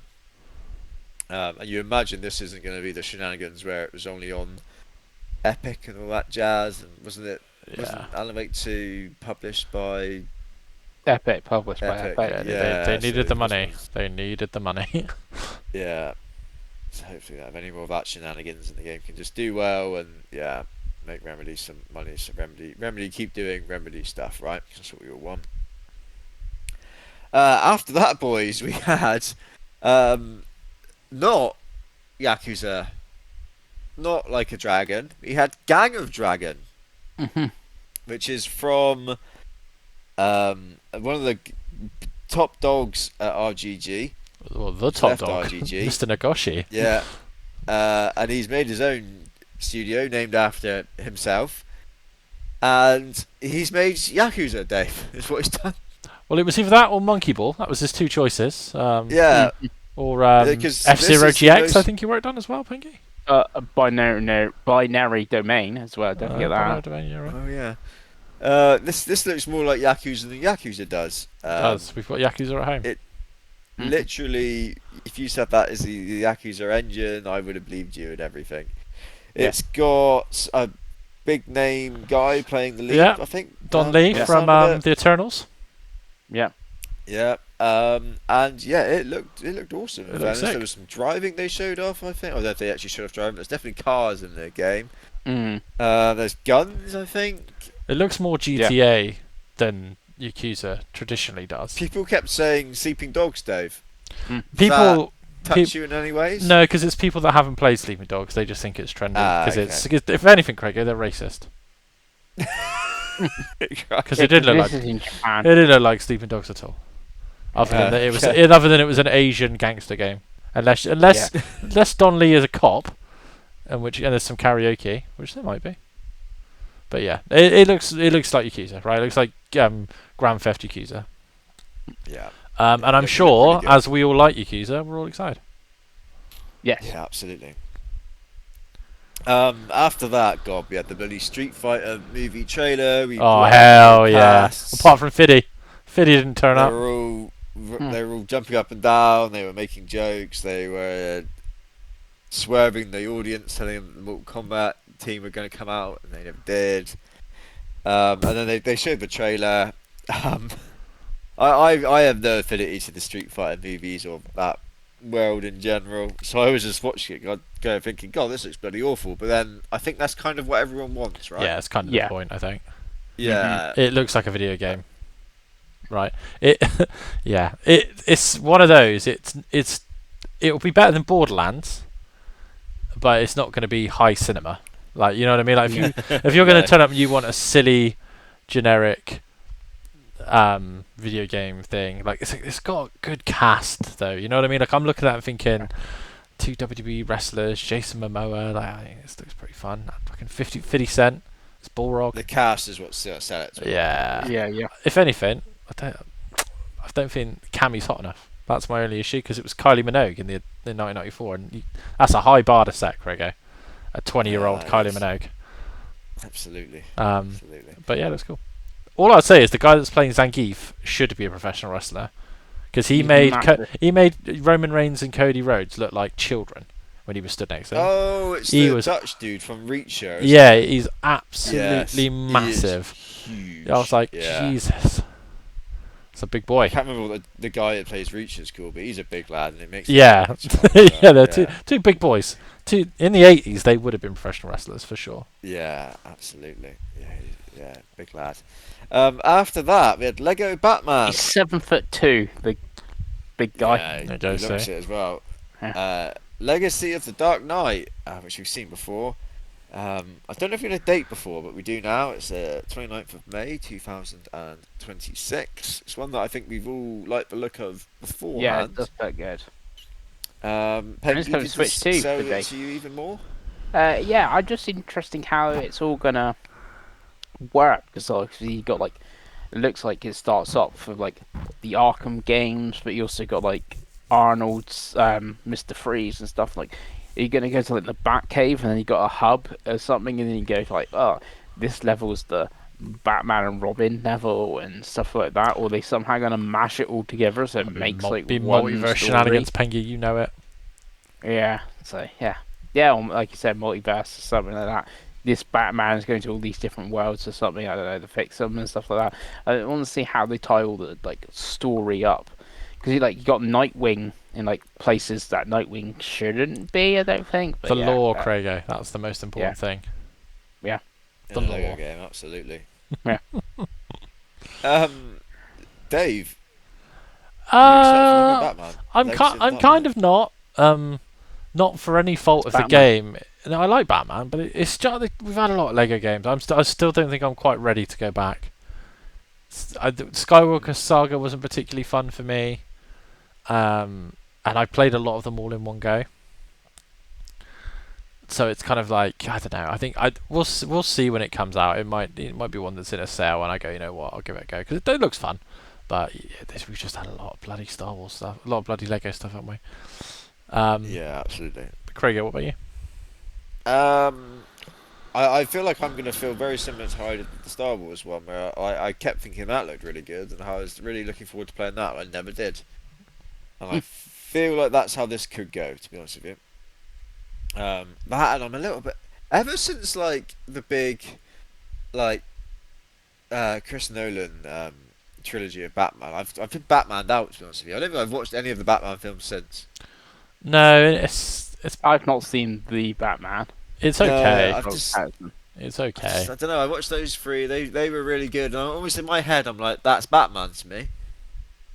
And I'm like, I'm not that interested in anyone else's Batman. That's Batman.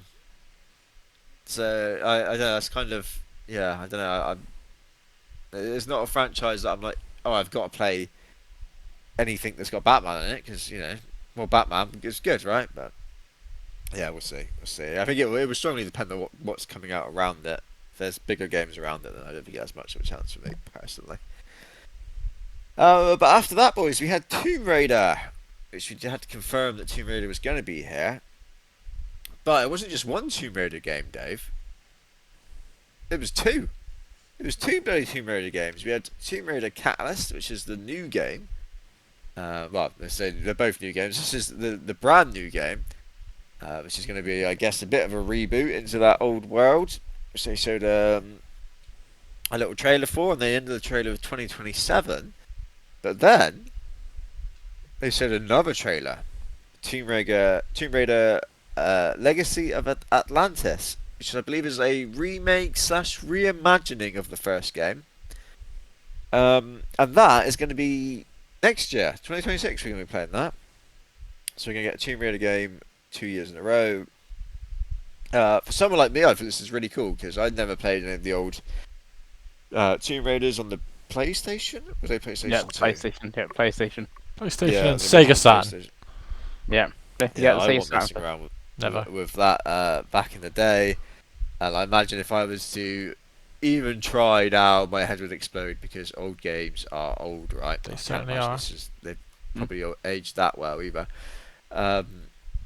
So yeah, this sort of like reimagining could really breathe some new life into this, I feel.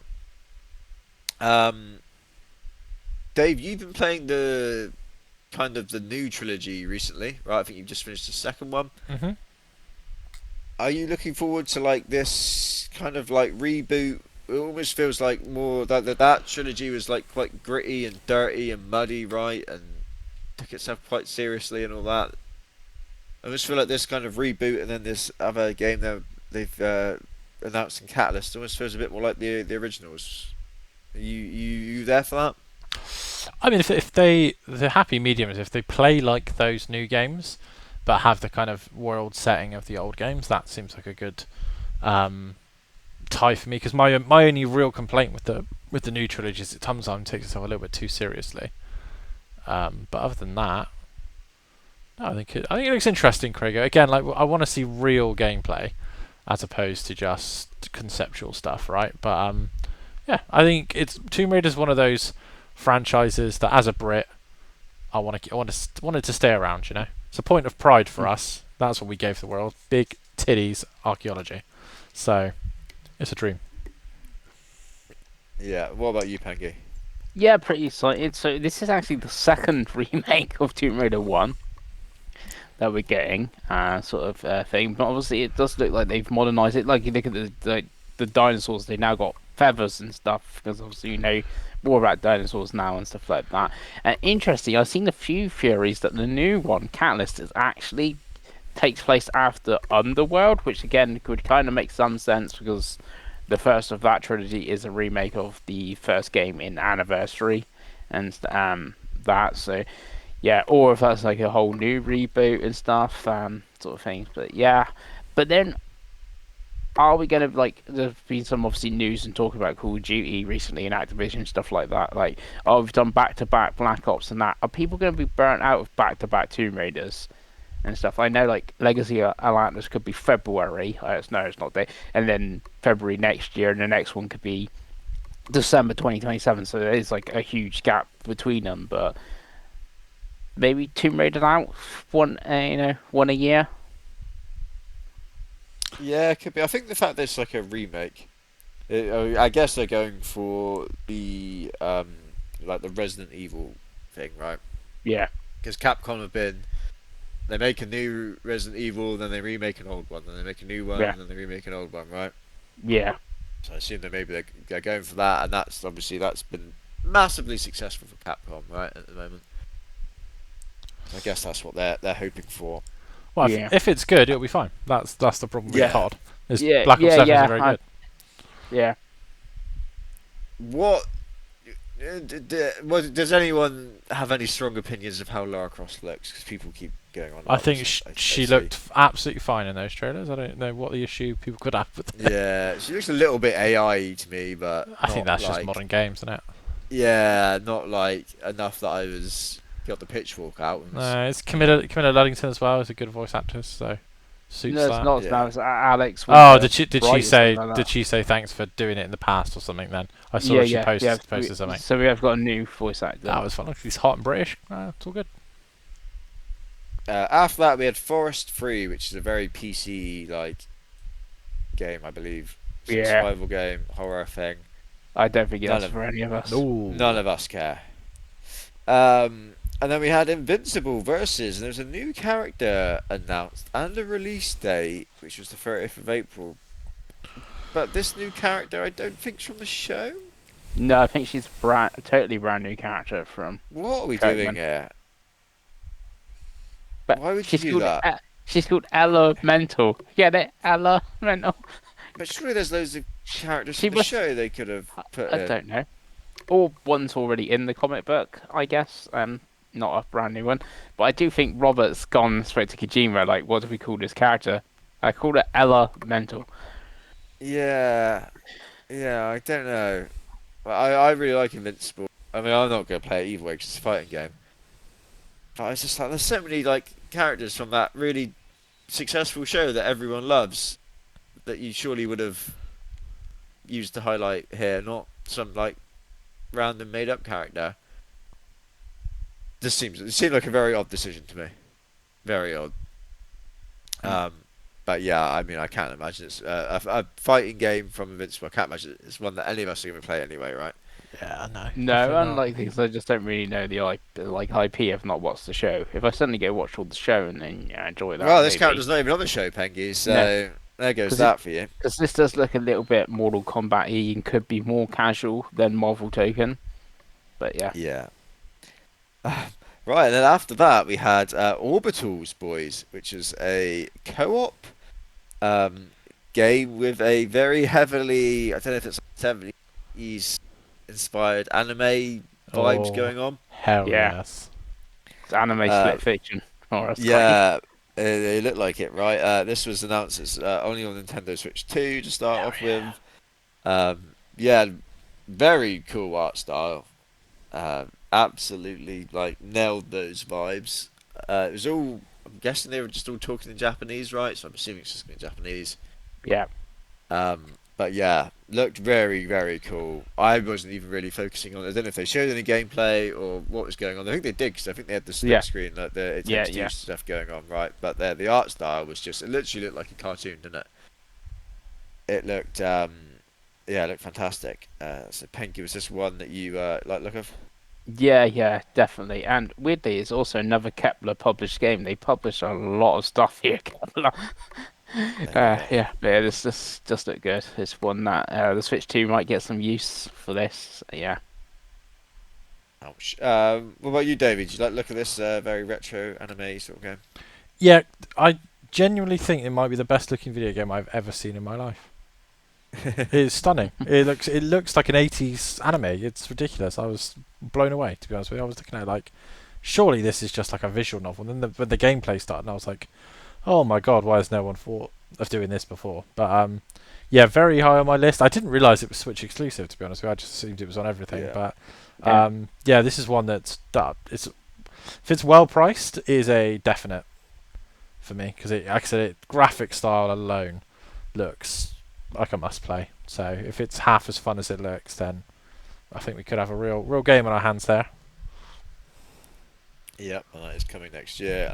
I'll just watch this trailer again now. Like even the gameplay stuff looks. Oh, it looks amazing. It's like the filter they're using, like the filmy Yeah. grain. Like, it looks incredible. After that, we had Diablo 4 Lord of Hatred, which I believe is the new expansion coming, and there's also a new class, which I think the class was added the day of the show, which is the Paladin Yes. class. Which is, I guess, like the sword and shield, holy knight sort of thing. and that is coming the 28th of April apparently, which would be big for the Diablo people. One of the guys in work, an old boy, Dave, he fucking loved it. I would hate to know how much Diablo he plays. Hell Like yeah. honestly, it's insane. It's like he only plays Blizzard games. He bangs on to me about Diablo all the time, and I'm just like, how have you not just done everything at this point? And he's like, oh well, I've got about 10 characters. And I'm just, God, Christ, play something else. Play something else. I'm going to something else, maybe. Now you can play as a paladin. Well, you have Yeah, to I pre-order don't. I'm the gonna. expansion. Yeah, I've got to ask him today. I've asked him tomorrow if he's Yeah, made a yeah. paladin yet. I don't think he's pre-ordered it yet to get the paladin. So Ah, okay. yeah. But yeah, that's good for those people. Then we had a character announcement from Marvel Rivals, which was Deadpool. Um, I think they announced another one. Was it Rogue? They also announced, or was that already announced? No, she was already announced. I think she's already in it. Okay, Wow. already in it. But yeah, I don't know what sort of character he is. But yeah, that's again cool for the Marvel Rivals people. And then we had another look at 007 First Light, Dave. And not only got another look, but we got a new character, Dave. We did. And the new character, Dave, is played by Lenny Kravitz, Dave. He certainly is. Yeah, which is a blast from the past, isn't it? And not only that, Dave, but Lenny Kravitz then walked out on the stage and started talking about 007 First Light. Just being a cool motherfucker. And bear in mind, it was probably about 2:30 at night at this point, Dave. Felt like I was losing my mind. I was like, what the hell? What is going on here? Yeah, that's a cool get for 007, I feel. Mm-hmm. He's playing Bulmer, which I guess is the bad guy, some pirate guy. Looks very cool.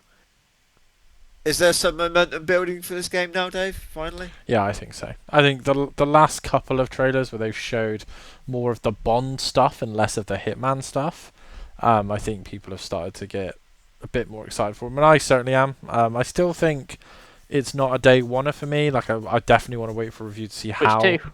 I know it's on Switch 2, but it depends how stealthy it is. And just because Yeah, it's on it's Switch 2, how Pengi, doesn't mean I'll Hitman buy is. it. It's just more likely.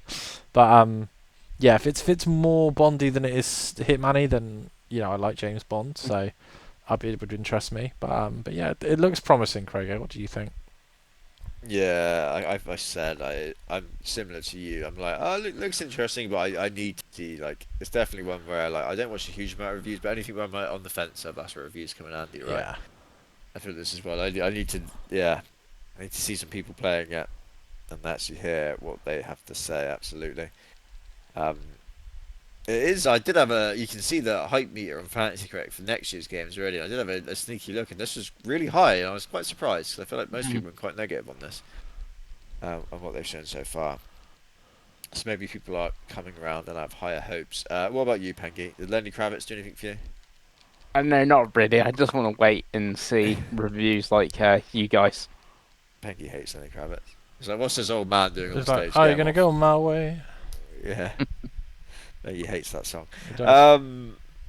After that, we had Lords of the Fallen 2. Again? But it's actually the third one. Yeah, not to be confused with Lords of the Fallen 2. Because that would be silly, right? Yes. What are we doing here? What has happened to video games? It's some crappy bloody Souls-like anyway, right? Even Penguins haven't played the first one. He's the only one that plays Souls-like on this podcast. Yeah.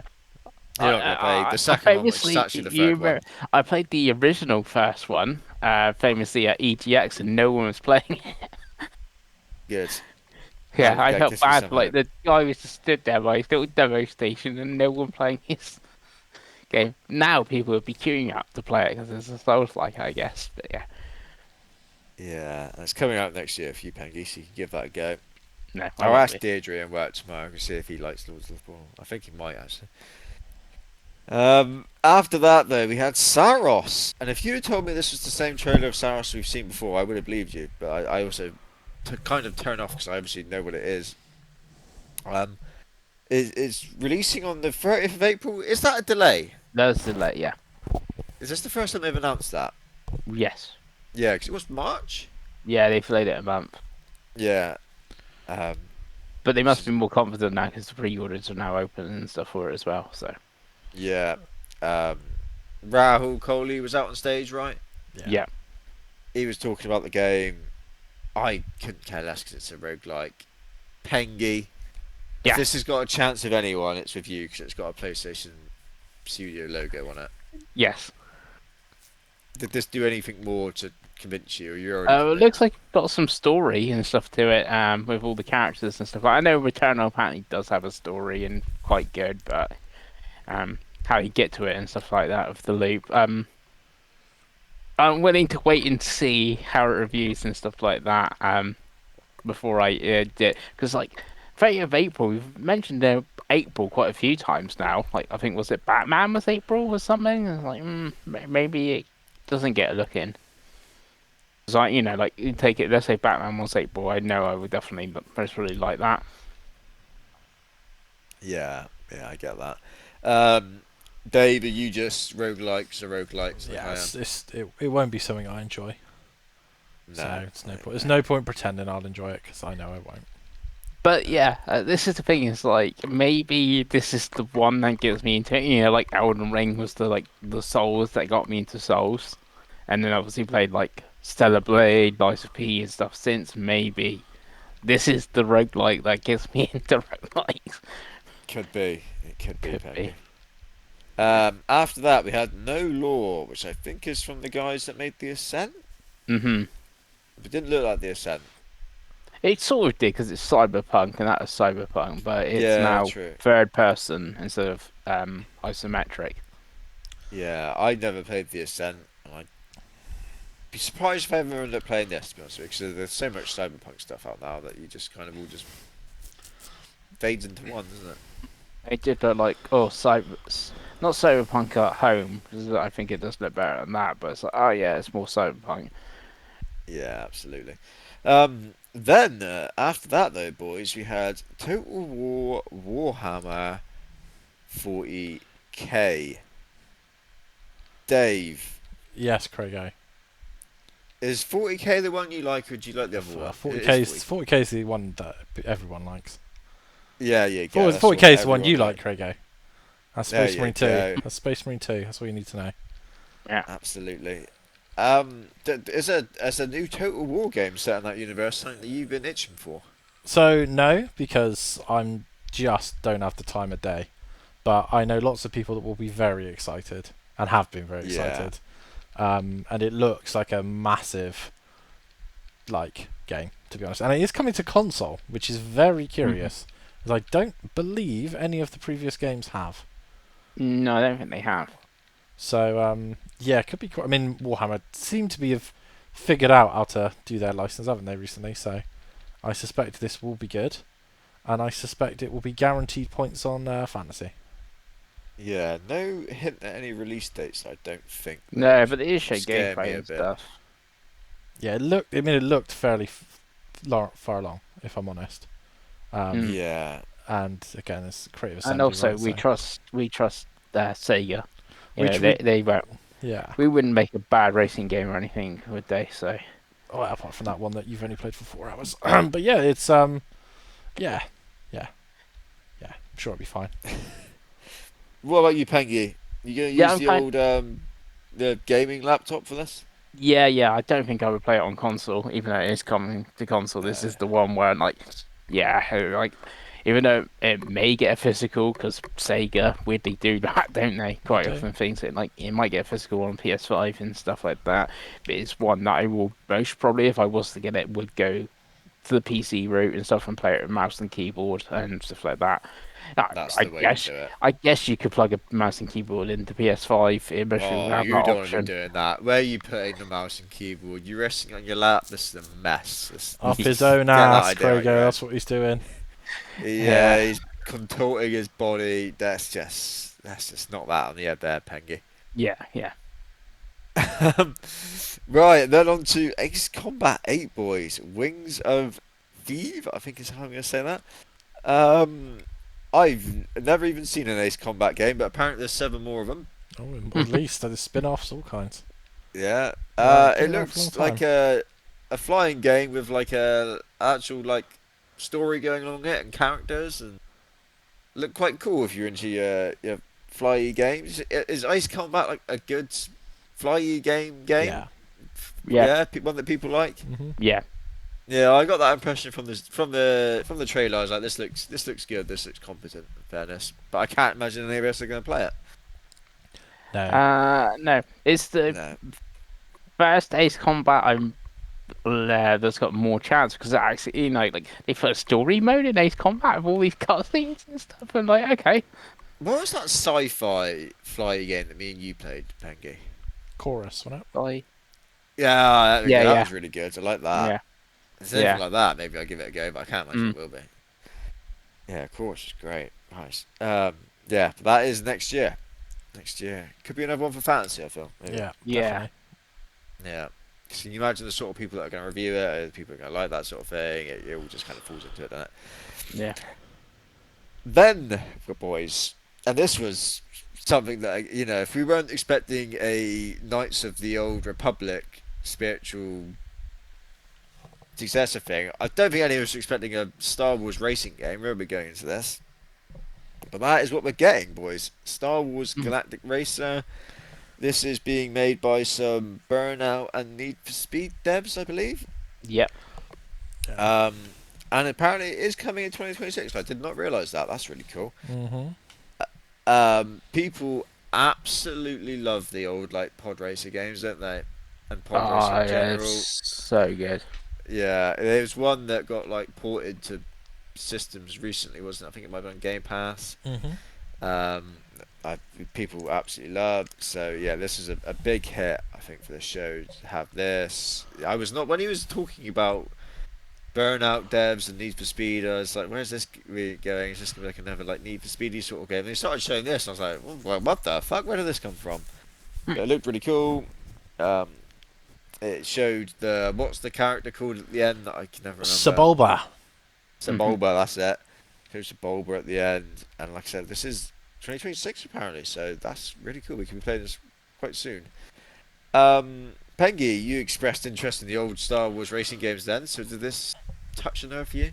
Oh yes, because episode 1 Pod Racer on the Dreamcast is a great time, and hopefully this is going to be a great time as well. Cool.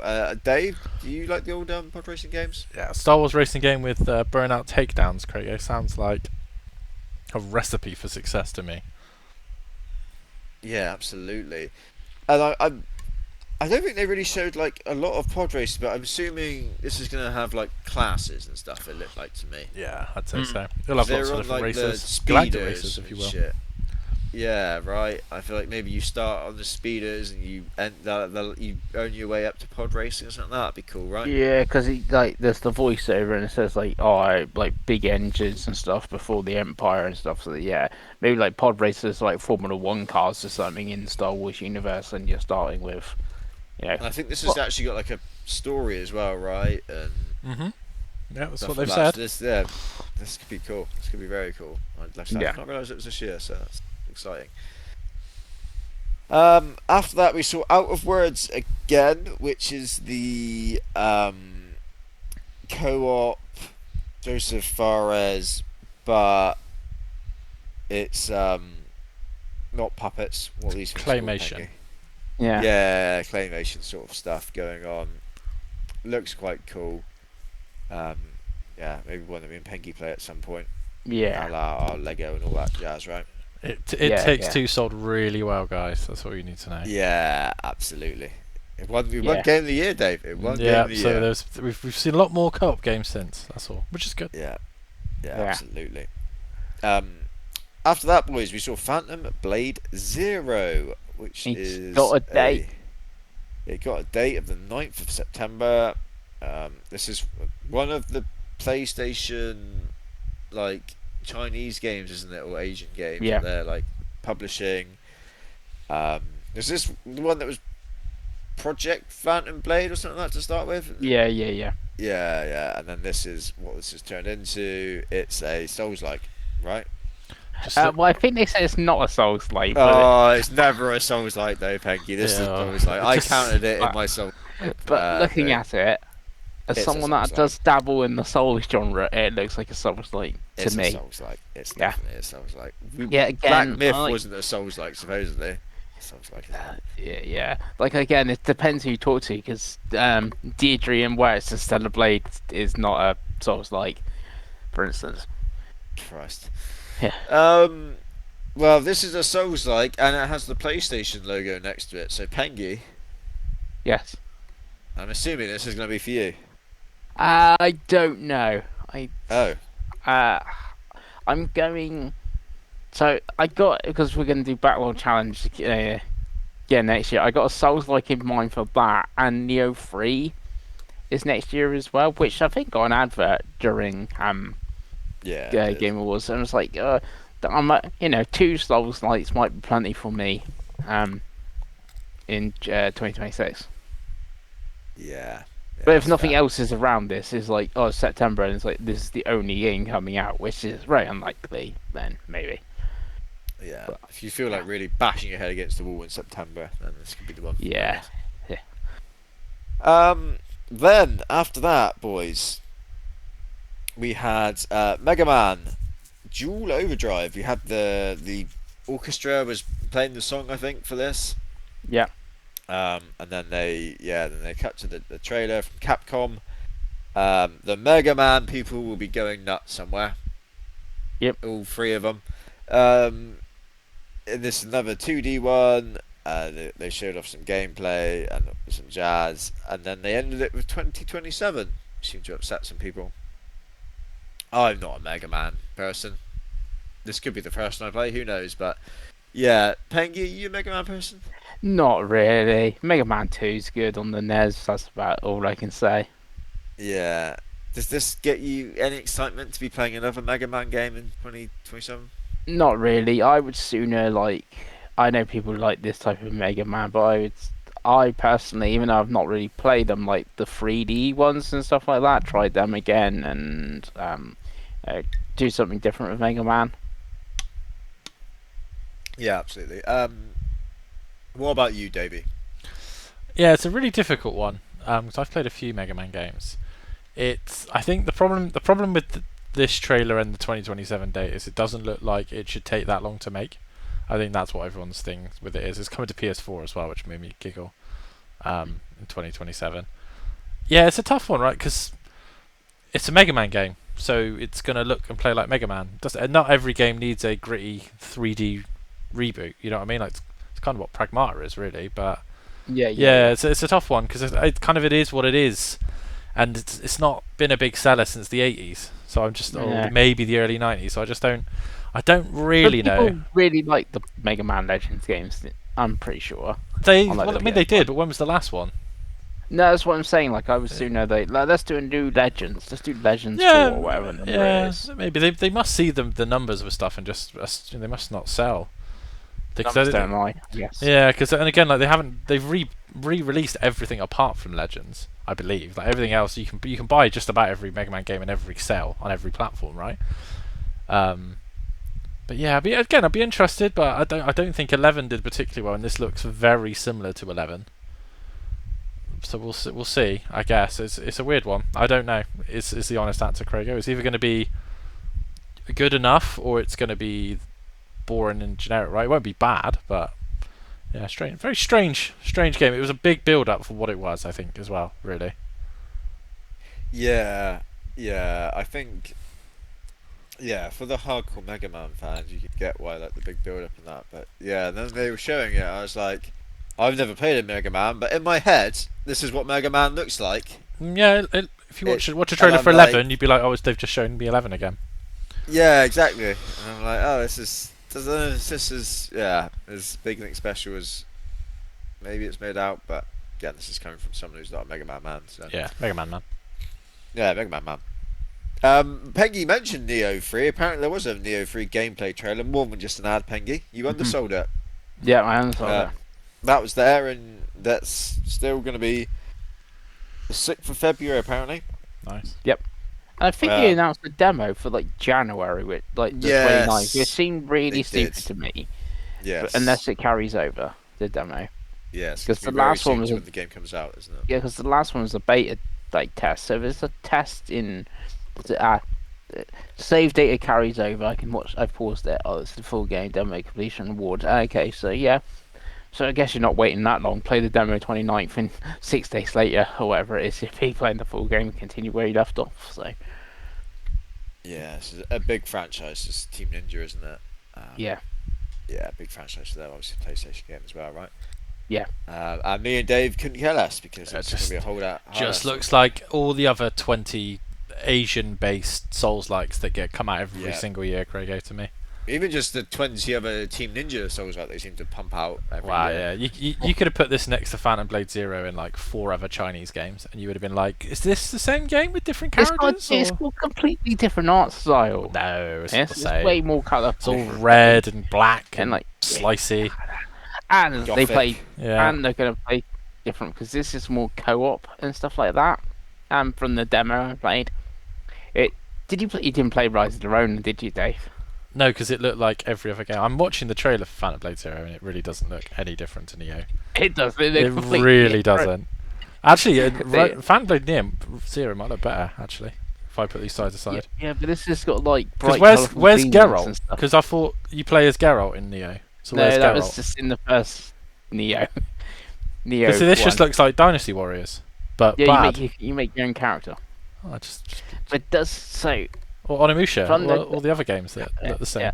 From the demo that I played and stuff, I don't know if the second one. I know the first one. I played so you got like the open worldy sort of bit, and then you go to like the mission, and then you co-op it, and then it's like the three of you can do the mission and fight the boss and stuff like that. Rise of the Ronin does the same thing, and I really like Rise of the Ronin. So Oh, yeah. Well, it's the games you're into now, right?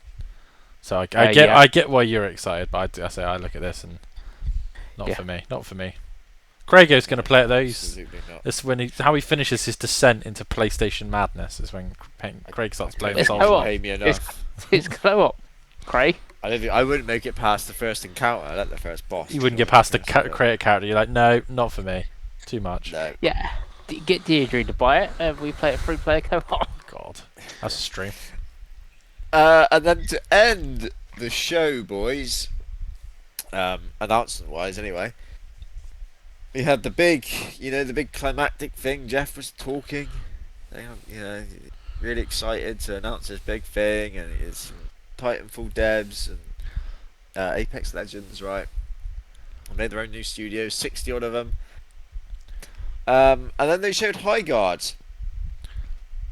which is like a shooter coming out. It's coming out soon, 25th of January. I did like that he kind of was like, look, we're not just going to show you something that's years away like they did with, was it Akami 2 the end of last year? Did Intergalactic end it last year? Oh, definitely. Lots of vaporware I think last it was year. Okami. Yeah, I think it was Okami 2, and it's like I was looking like when they were showing that Okami 2, so I was like, this doesn't exist outside of this trailer, does it? No.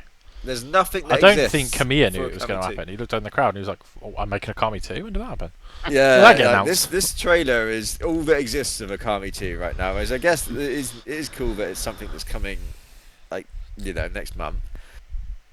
But they did show it, and I thought it looked pretty wank, to be honest with you. Shane O'Mac's music started playing, and then they showed the trailer. Yeah, Because they paid for that place, didn't they? Yeah. Oh yeah, you'd like to think so. What I don't understand, boys, and this is so they must have paid so much money for this. Could they have not prepared some sort of beta? And it's coming. available now. You Like- just needed to be people playing Mhm. it as soon as Because it's going to be shown. forgotten in a month. No one's going to be like, oh, that kind of like semi-generic looking free-to-play shooter. Like it should have been like, and these 3 streamers have played it secretly, and here's what they think, and there's the beta now. And you can if you're going to pay to go last on the Game Awards, right? Have it, like do the big drop, get some, because people have got nothing to play, multiplayer-wise. Nothing new is going to come out this week. Everyone's at home.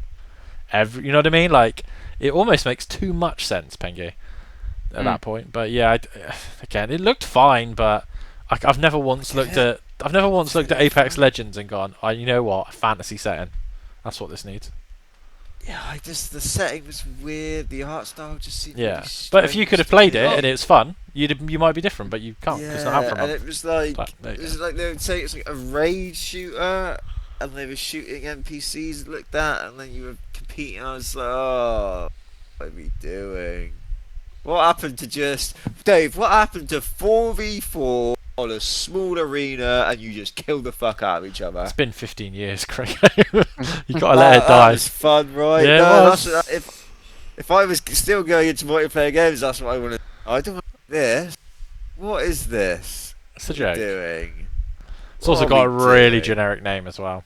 Yeah, well, everything about this is generic, isn't Yeah. it? Right. Me and Dave have spoken about it. Dave, Pengi, were you any more positive on this? Well, as a fan of Concord, I can't wait to play Concord 2. Yeah. No, there's hero you're as shooter elements as the well. fan of Concord, Pengi. There was only you. Yeah. There was only you. You're the guy. No, You're the Concord guy. 69 people got the platinum. You were the top 100 player on Concord statistically. I Yeah. would have maybe on the last day. They only sold 70 copies, so you were in there. Yeah. Oh dear. Yeah, it was an odd way to end the show, wasn't it? Yeah. Especially at 4 o'clock in the morning, boys. Yeah, delirious at that point. Yeah, I was kind of in shock disbelief that this is what we were ending on. Yeah, it was an odd. It was a strange decision. And that was the show. Announcements, boys. Before I go round and ask, for people's general feeling of the show and maybe a score, is there anything that people were surprised wasn't here? Say it, So Pengi. I'll Say it. start. I'll start whilst you have a little think. I was a little bit surprised that the RGG game wasn't here. What's it called? Stranger Uh, than life. It's whatever it not is. called Stranger Than Heaven. Yeah. Stranger Than Heaven. Yeah, Yeah, I was a but- little bit surprised at that just because that's been at like every other Keeley show, and I thought, it just makes sense to show it again here. Maybe that's because in my head I was like, well, they've shown it like 3 times already, so Well, it's that's going what to be next year. Maybe Gang of maybe it's not gonna be Dragon next was, year. Craigo. That's it's probably been a little bit too Yeah. similar, right? And I also guess as well that since then they've announced Kiwami 3 and Dark Ties, haven't they? So they Yeah, probably want to yeah. focus on that until that's out, and then start, I guess, really pumping. Yeah, into there wasn't any Sega here today, right? Other than Total War.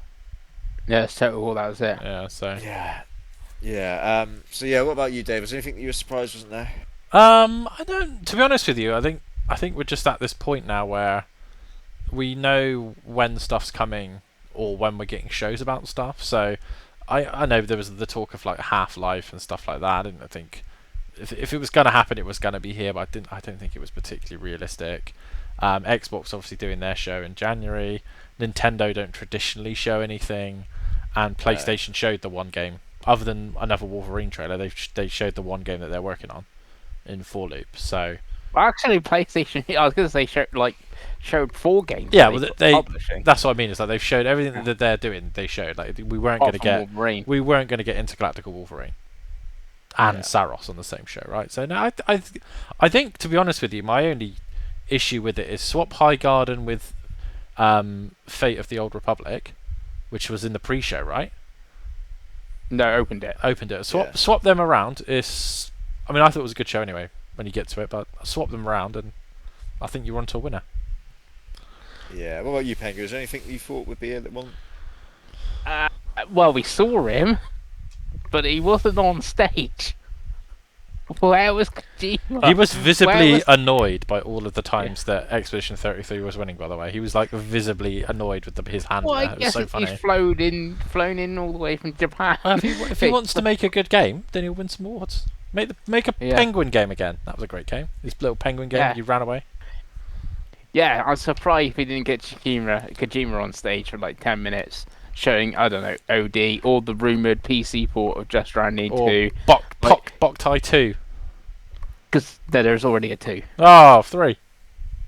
I believe there's already a 3 as Oh. well, and there's Lunar Nights. It's a joke. Yeah, because obviously Jeff and Mike did their like predictions. And, like Jeff said, I was locked. Death Stranding 2 PC's definitely there.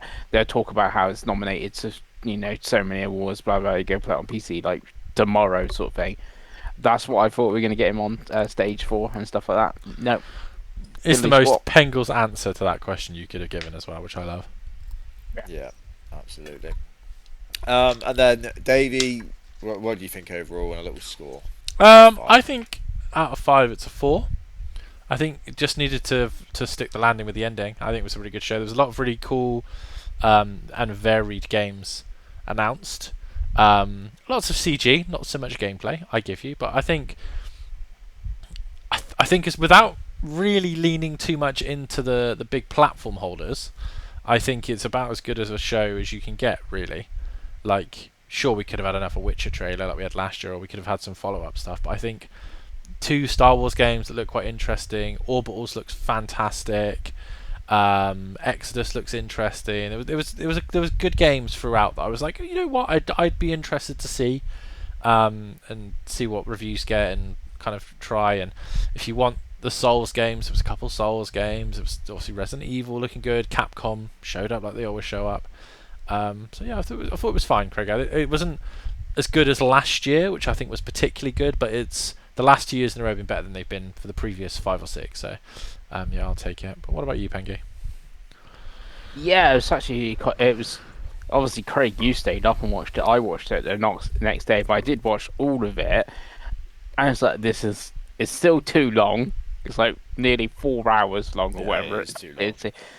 It's too long for it. It's like the pre-show is not really a pre-show either. It's the same like It's the show thing. yeah. It's not. It's It's just not an like excuse for making it even longer. yeah. So it's not like oh yeah, you didn't need to watch the pre-show. Like you know, you look at WWE now with the pre-show. They don't have any wrestling on it. They just have No, you skip talking. that, don't you? You can It's just skip that and people go sat straight to around the chatting. pay-per-view. It's like you got to watch the pre-show as well for like announcements and the awards and things like that. So it's too long. So that's like the one downside. This year's we still had the odd Genshin Impact type thing in Luna, but it seemed way less of them than there was previous years, which is obviously a good thing. And mobile Um, games. Wasn't as many mobile games, definitely. yeah, yeah, there's definitely less of them, which is pretty good. I guess you could go like Star Wars, Fate of the Old Republic was a big one. There was like no like massive game, but then last year being 10th anniversary, I think it was always going to be like worse than last year because you know it's like sort of thing just because it was the 10th anniversary and stuff trying to get stuff. But yeah, I think it was pretty good. I'm going for like a 3.5 out of 5. I'm surprised that yours was lower, Pengi. I thought this would be a very Pengi show. I Yeah, suppose it's I suppose like, the big games aren't, like I said, like Divinity and Fate of the Old Republic yeah, are it's like ostensibly there's the like biggest games, right? yeah. If I had like Just no I don't know, Kojima on like stage, Dead. Craig. Maybe that's No, not even that. Like and I'm not even that fussed about it. But like that, there's like a rumored new Dead Rising game, and Capcom obviously showed up. Like that, yeah, something like that. Like that one Yeah. little bit extra sort of That's fair. thing. Yeah, or like Xbox could have like they announced the developer direct like on Twitter that day. Like I don't know, show a brief tease of Forza Horizon 6 and go like, you'll find out more at the developer direct. And you can like sort of help both parties there, don't you? Sort of things like you're getting 9 million people when I checked the YouTube number. Like, oh yeah, Forza Horizon 6, they're having a developer direct. I tuned into that. Just missing that little bit thing to put it over the edge. Yeah. And as for me, I did think it was long, especially staying up and Yeah. watching it live. Starting it, I didn't think when I was starting it at 12:30 that I'd still be going at 4:10. I don't know what I had in my head. I think I just assumed it'd be done by 3, but I thought 3. That's what I yeah, thought 3 It's like a.m. WrestleMania at this point. yeah. Honestly, it's just going and going and going. I was thinking, God, the sun's be coming up in a minute. Christ, too old for this, Dave. Way too old for this. So yeah, it did feel long. I could have done. I don't. This is again maybe me being grouchy and tired, but I could have done without some of the fluff and the Muppets and the whatever else going on. You could easily cut half an hour just taking out some of the fluff, couldn't you? I did think it was still a good show. I think the last 2 years have been the best 2 years they've done that I've seen. They've been much better than some of the previous efforts. So I think like a 4 out of 5 is fair again. Obviously. And I think even like the award stuff they did was much better as well. In fairness, how they did it and spread it out and all that jazz. So yeah, I think 4 out of 5 is pretty fair for me. And then boys, we have the actual awards, right? Mhm. Of the award show, Yes. which we did predictions for. Yes. which I'm going to try and run through now fairly quickly because it's getting late. It's mine. Right, boys, I'm going to do this in the order that we predicted, not in the order that they did it, because I didn't change it as I was going. Let's do this. Right, most anticipated, boys. We all went GTA 1. Boom. Points for all of us. Easy. Easy, we all knew that, right? Best adaptation. We all went The Last of Us, boys. The Last of Us 1. I was so annoyed. Oh, I think the audience was. Yeah, I thought there I was had some booze. for There this. was some booze. Yeah, There I was some didn't booze. think people Yeah. were happy I about saw it on that. the The weirdest thing. I went back and I was but the like, weird thing. But the weird thing, most of the audience would be the people that voted on it, and they would have voted. well, for it. allegedly, no one liked season 2, though, did they? Like, not No. to flame PlayStation, because I know that's what I get accused of. But like, genuinely, like, I don't know anyone that watched the show that was a normie that kept watching the show after like 2 episodes of season 2. No, So Yeah. people didn't. I do think season 3 will be better than season 2. can't get any worse, though, can it, Craigo? Well, we'll see. It can. Yeah. It's gonna be weird. People are gonna like Abby this time. Well, the actress looks more like Ellie than what's her face does. Anyway, sorry, Craigo, carry on. Yeah. Best multiplayer, boys. Dave, you went Split Fiction. He Dave, won- you were wrong. He didn't get on stage this year, did he? No, he didn't. No. Poor Joseph. You didn't get anything. You didn't get any flowers. Him and Kojima have just sat there wanking each other off, getting wanked off by anyone else. What a lovely image. What a lovely image. Yeah. Thanks for that. Dave, you went Split Fiction. You were wrong. Me and Pengi went Arc Raiders. We were right. Well done, boys. That game's got momentum at the moment, hasn't it? So Yeah. Poor see marathon. why. Best sports / racing. We all went Mario Kart. And Mario Kart won. Woo! A win for the good guys. A point. I think that got a couple boosts. Though. Yeah. Yeah, but you. Yeah. I we think it we did. need to pause this podcast right now. People need to get off of it. I don't know what is going on where people are like, "Oh, Mario Kart's not very good." You've all played it for like 50 hours. You all like it. I don't know what you want at this point. I don't Sonic's know. so People much seem better. So much better. You play for People 2 seem to hours. really not like it. Well, I Dave. don't It's get it, weird. though, Even though Craigo. it's got like an 87. It sold 10 strange. million copies. Like, we've all played it for like. Anyway, carry on. It really Yeah. this year. I'm like, it's the one game I'm like, I don't. Am I the problem? What's like, what's going on? Anyway, carry on. Yeah, I mean, I don't get it as much. I don't really get the have. As you the know, level that Craigo, people have fuck got, Sonic. Sonic sucks. He's always sucked. Yeah.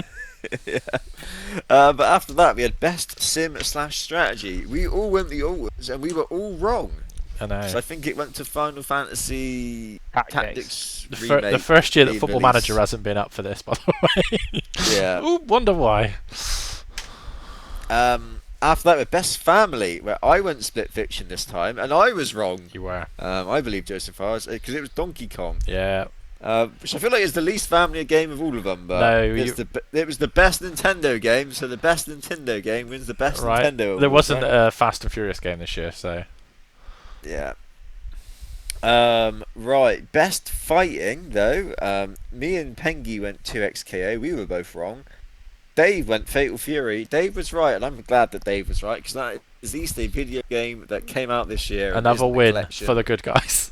or some early access. It's a really fucking good game. nonsense. It's Fatal Fury is one of those that like I wish I had the time to. I played like a little bit of it. I wish I had time to play more because it's really cheap. You can get the special edition on PS5 for about 20 quid, Pengi, I think. Like it's a good game. It's got Ronaldo in it and Chun-Li, so What do you need? exactly. Best RPG, we all went Expedition 33 and Shotkara Expedition 33 won. Best action adventure, we all went Silk Song and Shotkara Silk Song won. Best Yeah. action, we all went Hades 2 and Shotkara Hades 2 won. Did you see the little jab Jeff did at the Silksong developers? Yeah, because they didn't bother coming. Well, I'm sorry they didn't want to fly from Australia to get one award. Come on. Best VR, Dave, you went Deadpool. Dave, you were wrong. It was the Midnight Walk. Which Pengi, me and Pengi did go for, and I think Pengi doesn't like. So Pengi I is wasn't, Mr. VR though, I- right? I wasn't Yeah. that keen on it, but my thinking was no one plays VR, and you can play Yeah. this game not in VR. Yeah, Just it's solid thinking, Pengi. To be fair, solid Yeah. thinking. this is exactly what I went for. Yeah. That was the only knowledge I based that upon. Best debut indie. Dave went Dispatch. Silly Dave, that was wrong. The little tiny indie game called Expedition 33 See, ended up winning that one, Dave. Mine was a protest vote. And they also, Dave, won Best Indie, and all three of us went for them to win Best Indie. Yeah. Yeah. Oh God, there's a few awards. Just 50 developers and their 500 friends. Yeah. God knows how much of a budget. Mm-hmm. There's a few we've all got wrong here, boys. Best community support, we all went Helldivers 2, and we were all wrong. Baldur's Gate, I believe it went to Baldur's Gate, Yeah. and even Jeff seemed like, Yeah. why? I was like, what have they put out this year? A couple of skins or something? I don't know. A couple of tweets, maybe? I don't know. Like... It was a great Do you game. want a fact? Do you want a fact? Go on, buddy. No. When Baldur's Gate 3 won that award, they became the most award-winning game at the Game Awards. Oh, Four. And not one of us 45 have, minutes. not one of us have finished it. But they only had that title for 45 minutes. I'm good. I'm glad that was snatched away from them. I'm glad it stayed in Europe though. Yeah. Best ongoing. We all went different here. I went Helldivers 2, Dave went Marvel Rivals, and Pengi went Fortnite. And we were all wrong. And all three of us, all going different, were all wrong. Because it was... No Man's Sky again, wasn't it? Yeah, No Man's Yeah. Sky won it. Yeah, because they were terrified. They went out and it was all of the celebrities for Street Fighter. And these two little Oh, Irish yeah. blokes were like, fucking hell, look at the size of that guy. Yeah, absolutely. Next up, we had Games for Impact. We were all wrong on this one again. Me and Dave went Despalote, Pengi went Lost Records, and it was actually South of Midnight, which I was quite glad that South of Midnight managed to get an award, because it's a very underrated game, I feel. It's just kind of gone under the radar, and it's actually very good. So. Which I recently played and finished, and it's actually now coming to Switch 2 and PS5 in the spring. And I thought it was quite good.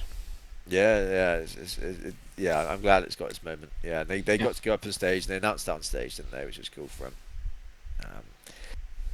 Right after that, boys, we had innovation in accessibility, which Dave went for South of Midnight and was wrong. Pengi went for Atomfall and was wrong. I went for Doom and was right, because I just went for Microsoft always win this award, and Doom's a Microsoft game.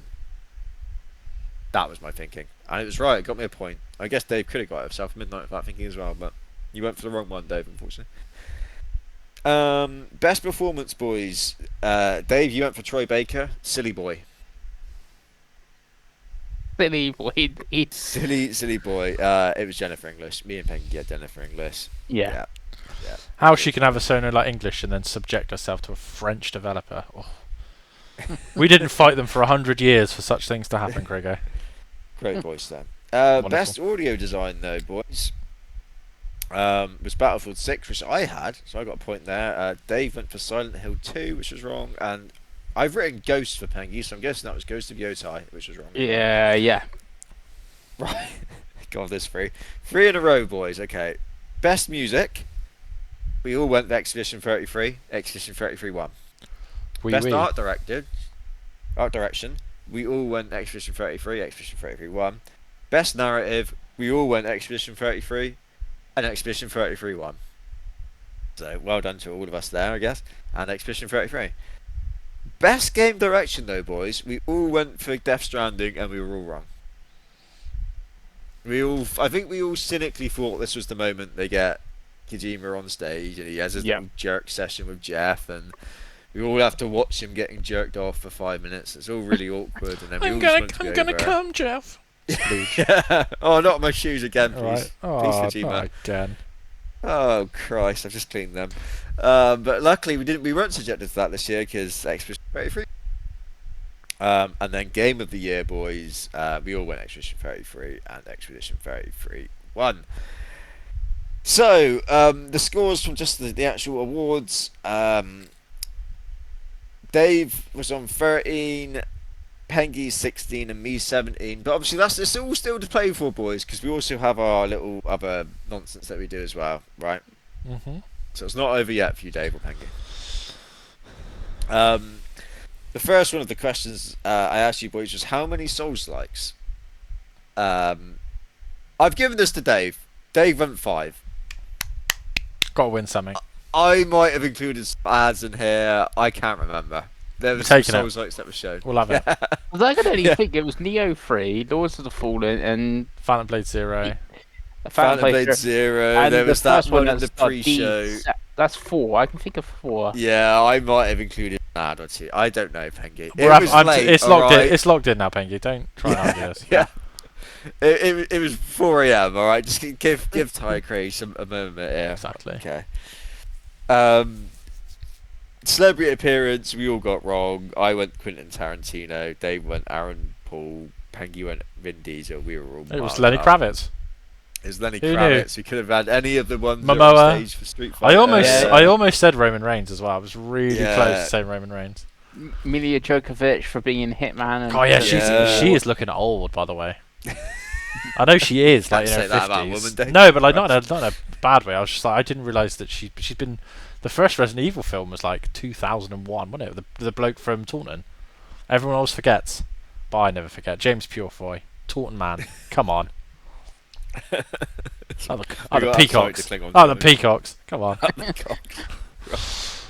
In Lloyd Irish we trust. Oh, Jesus. After that, boys, we had the Kojima Wankfest, yes or no? We all went yes. I think, I honestly think Jeff has listened to some feedback here.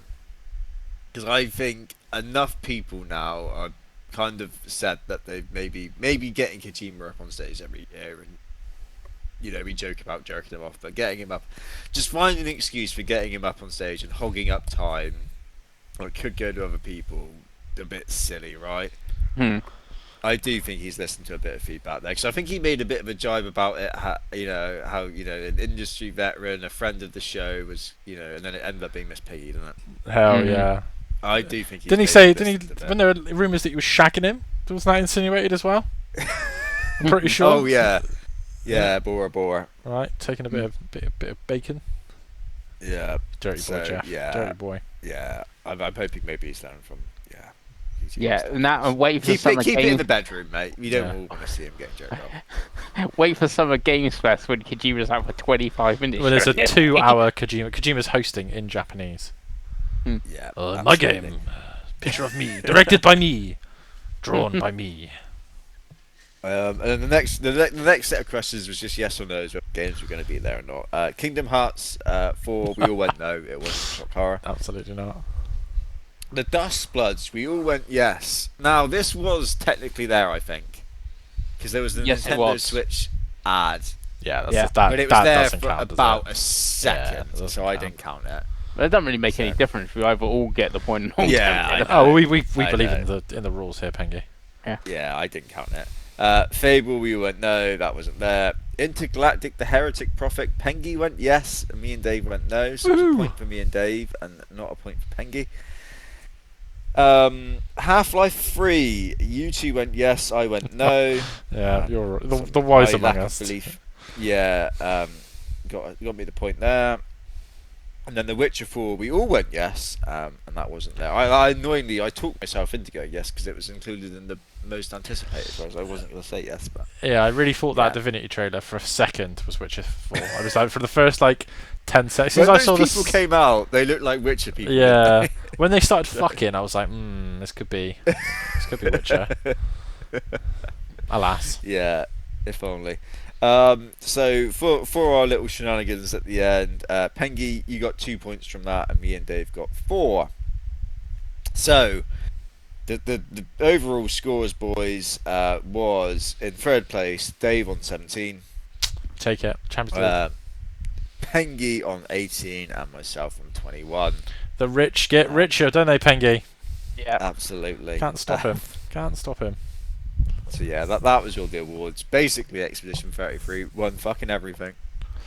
Yeah, as it should. It's a great game. And Yeah. it is now the most successful game at Game Awards history. Yeah, and I love the fact that it meant that everyone from that studio basically at some point got to go on that fucking stage, and they were all dressed in the baguette costumes from the Yeah, game. it does make me Yeah. feel sick though, seeing that many French people successful. I was a little bit gutted that I didn't actually see a baguette. I was hoping to see a baguette strapped to one. You of wouldn't have got them. it through A real customs, would you? baguette. That's the problem. We could have just gone and bought one. got the Yeah. warm What, an humble American baguette? No self-respecting French person's buying an American baguette, Pengi. Yeah, maybe yeah, that was the problem. They were like second. Yeah. But That was well, what I was like I said, I thinking. just think it's really interesting that I can't remember what won the year before, but the fact that the last 2 years has been Astrobot. Astrobot, perfect. So the last 2 years has been a somewhat like quote unquote indie European studio, like a way more independent in the literal sense European studio winning is actually quite an interesting turn of events. And two, Astrobot is headed up by a Frenchman. So. but it's published by PlayStation, Pengi. Yeah. But and obviously both turn-based as well. Very interesting times for someone who likes turn-based games. Very interesting times. But yeah, I think you're What right. you're saying is, I was going to say Fire Emblem Burst Nintendo. It's going to win next year. It'll come out in November 31st, and it'll be like no. I have no idea what's going to win next year. No idea. It should be by all rights GTA, but I don't think it will be. But we'll have that discussion next year. Mm-hmm. Anything you felt should have got more awards, Craigo? Not really. I think the way the awards are set out, they favour it. Like we said a few episodes, didn't we? That we would say have the same games just get nominated for every single award. Yeah. I think once you have those awards set out the way they are, those games are going to win them. And I think for me personally, Expedition 33. I played a lot of good games this year. Expedition 33 is like by far the best. Yeah.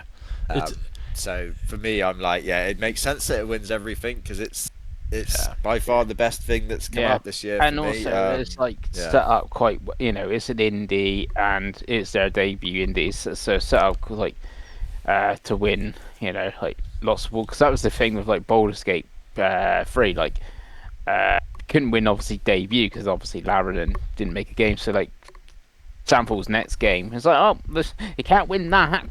Yeah. Sort of thing. But yeah. Yeah, I felt maybe Dispatch and Arc Raiders probably could have done with a bit more, just because of the games that have come out this year. Was the cut off. Like, yeah, and it's a silly cut off though, isn't it? Yeah, Yeah, voice. it's just which really bad timing Won by from the Withering studios. Waves, which was dreadful Yeah. choice. But yeah, because It doesn't even come out they're gone. like this year. But yeah, because they're the only games that people have actually talked about to me this year that everyone seems really high on, as Arc Raiders, Dispatch, and Expedition 33. So, but yeah, good stuff. Another year of Game Awards done, Craig, and another year of podcasting done, because this will be our last episode of 2025. So thank you to everyone who's watched us this year and everyone that's got this far, 2.5 hours into this podcast. We will be back in January. We've got the coveted Save Slot 3 year in review awards to do, which will probably be awards to do, sorry, probably one of the early episodes. And of course, next year's Fantasy Critic. Can me and Pengi rip it away from Craig's cold, dead hands? I doubt Or it. will it be 4 years in a row? Will it be... The Man City of fantasy. I know, Could be. it just, there's no reason why it should be, because like Pengi goes first every year now. It's just like, you know what I mean? Like Pengi's getting the first draft every year, and every year he gets it again. I don't know where are we going wrong, Pengi. I don't know. My first draft is normally quite good as well. I think you always get let down by some absolutely rogue counter picks. I think that's your issue. I think you need to have a long, hard think about counter picking this year. Yeah. I think that seems to be your Maybe don't Achilles heel. anything, you just get 0 points. Well, maybe. So, yeah. Well, now that you've said that, I'm gonna force you to do it. It will negate your win if you don't. Yeah, no, I think you get if you've not done your second counter pick by September, I think it is, you get minus 15 or something like that. Okay. I think they thought about people doing that. Pengi. They thought Yeah. about you specifically, Pengi, and they were like, These "Nah." are some proper nerds that make this shit, Yeah. right? They know what they're doing. Yeah. I think it's going to be a crazy good year next year, by the way. Like, our anticipated Yeah, I do. list is going to be wild, because I can think of about 20 games already. Yeah, just looking at like the games for fantasy for next year and the hype that does, like, there's a lot of good stuff coming in. Oh, there really is. And I look forward to talking about it with you boys next year. So thank you all, and we will see you on the next episode. Bye.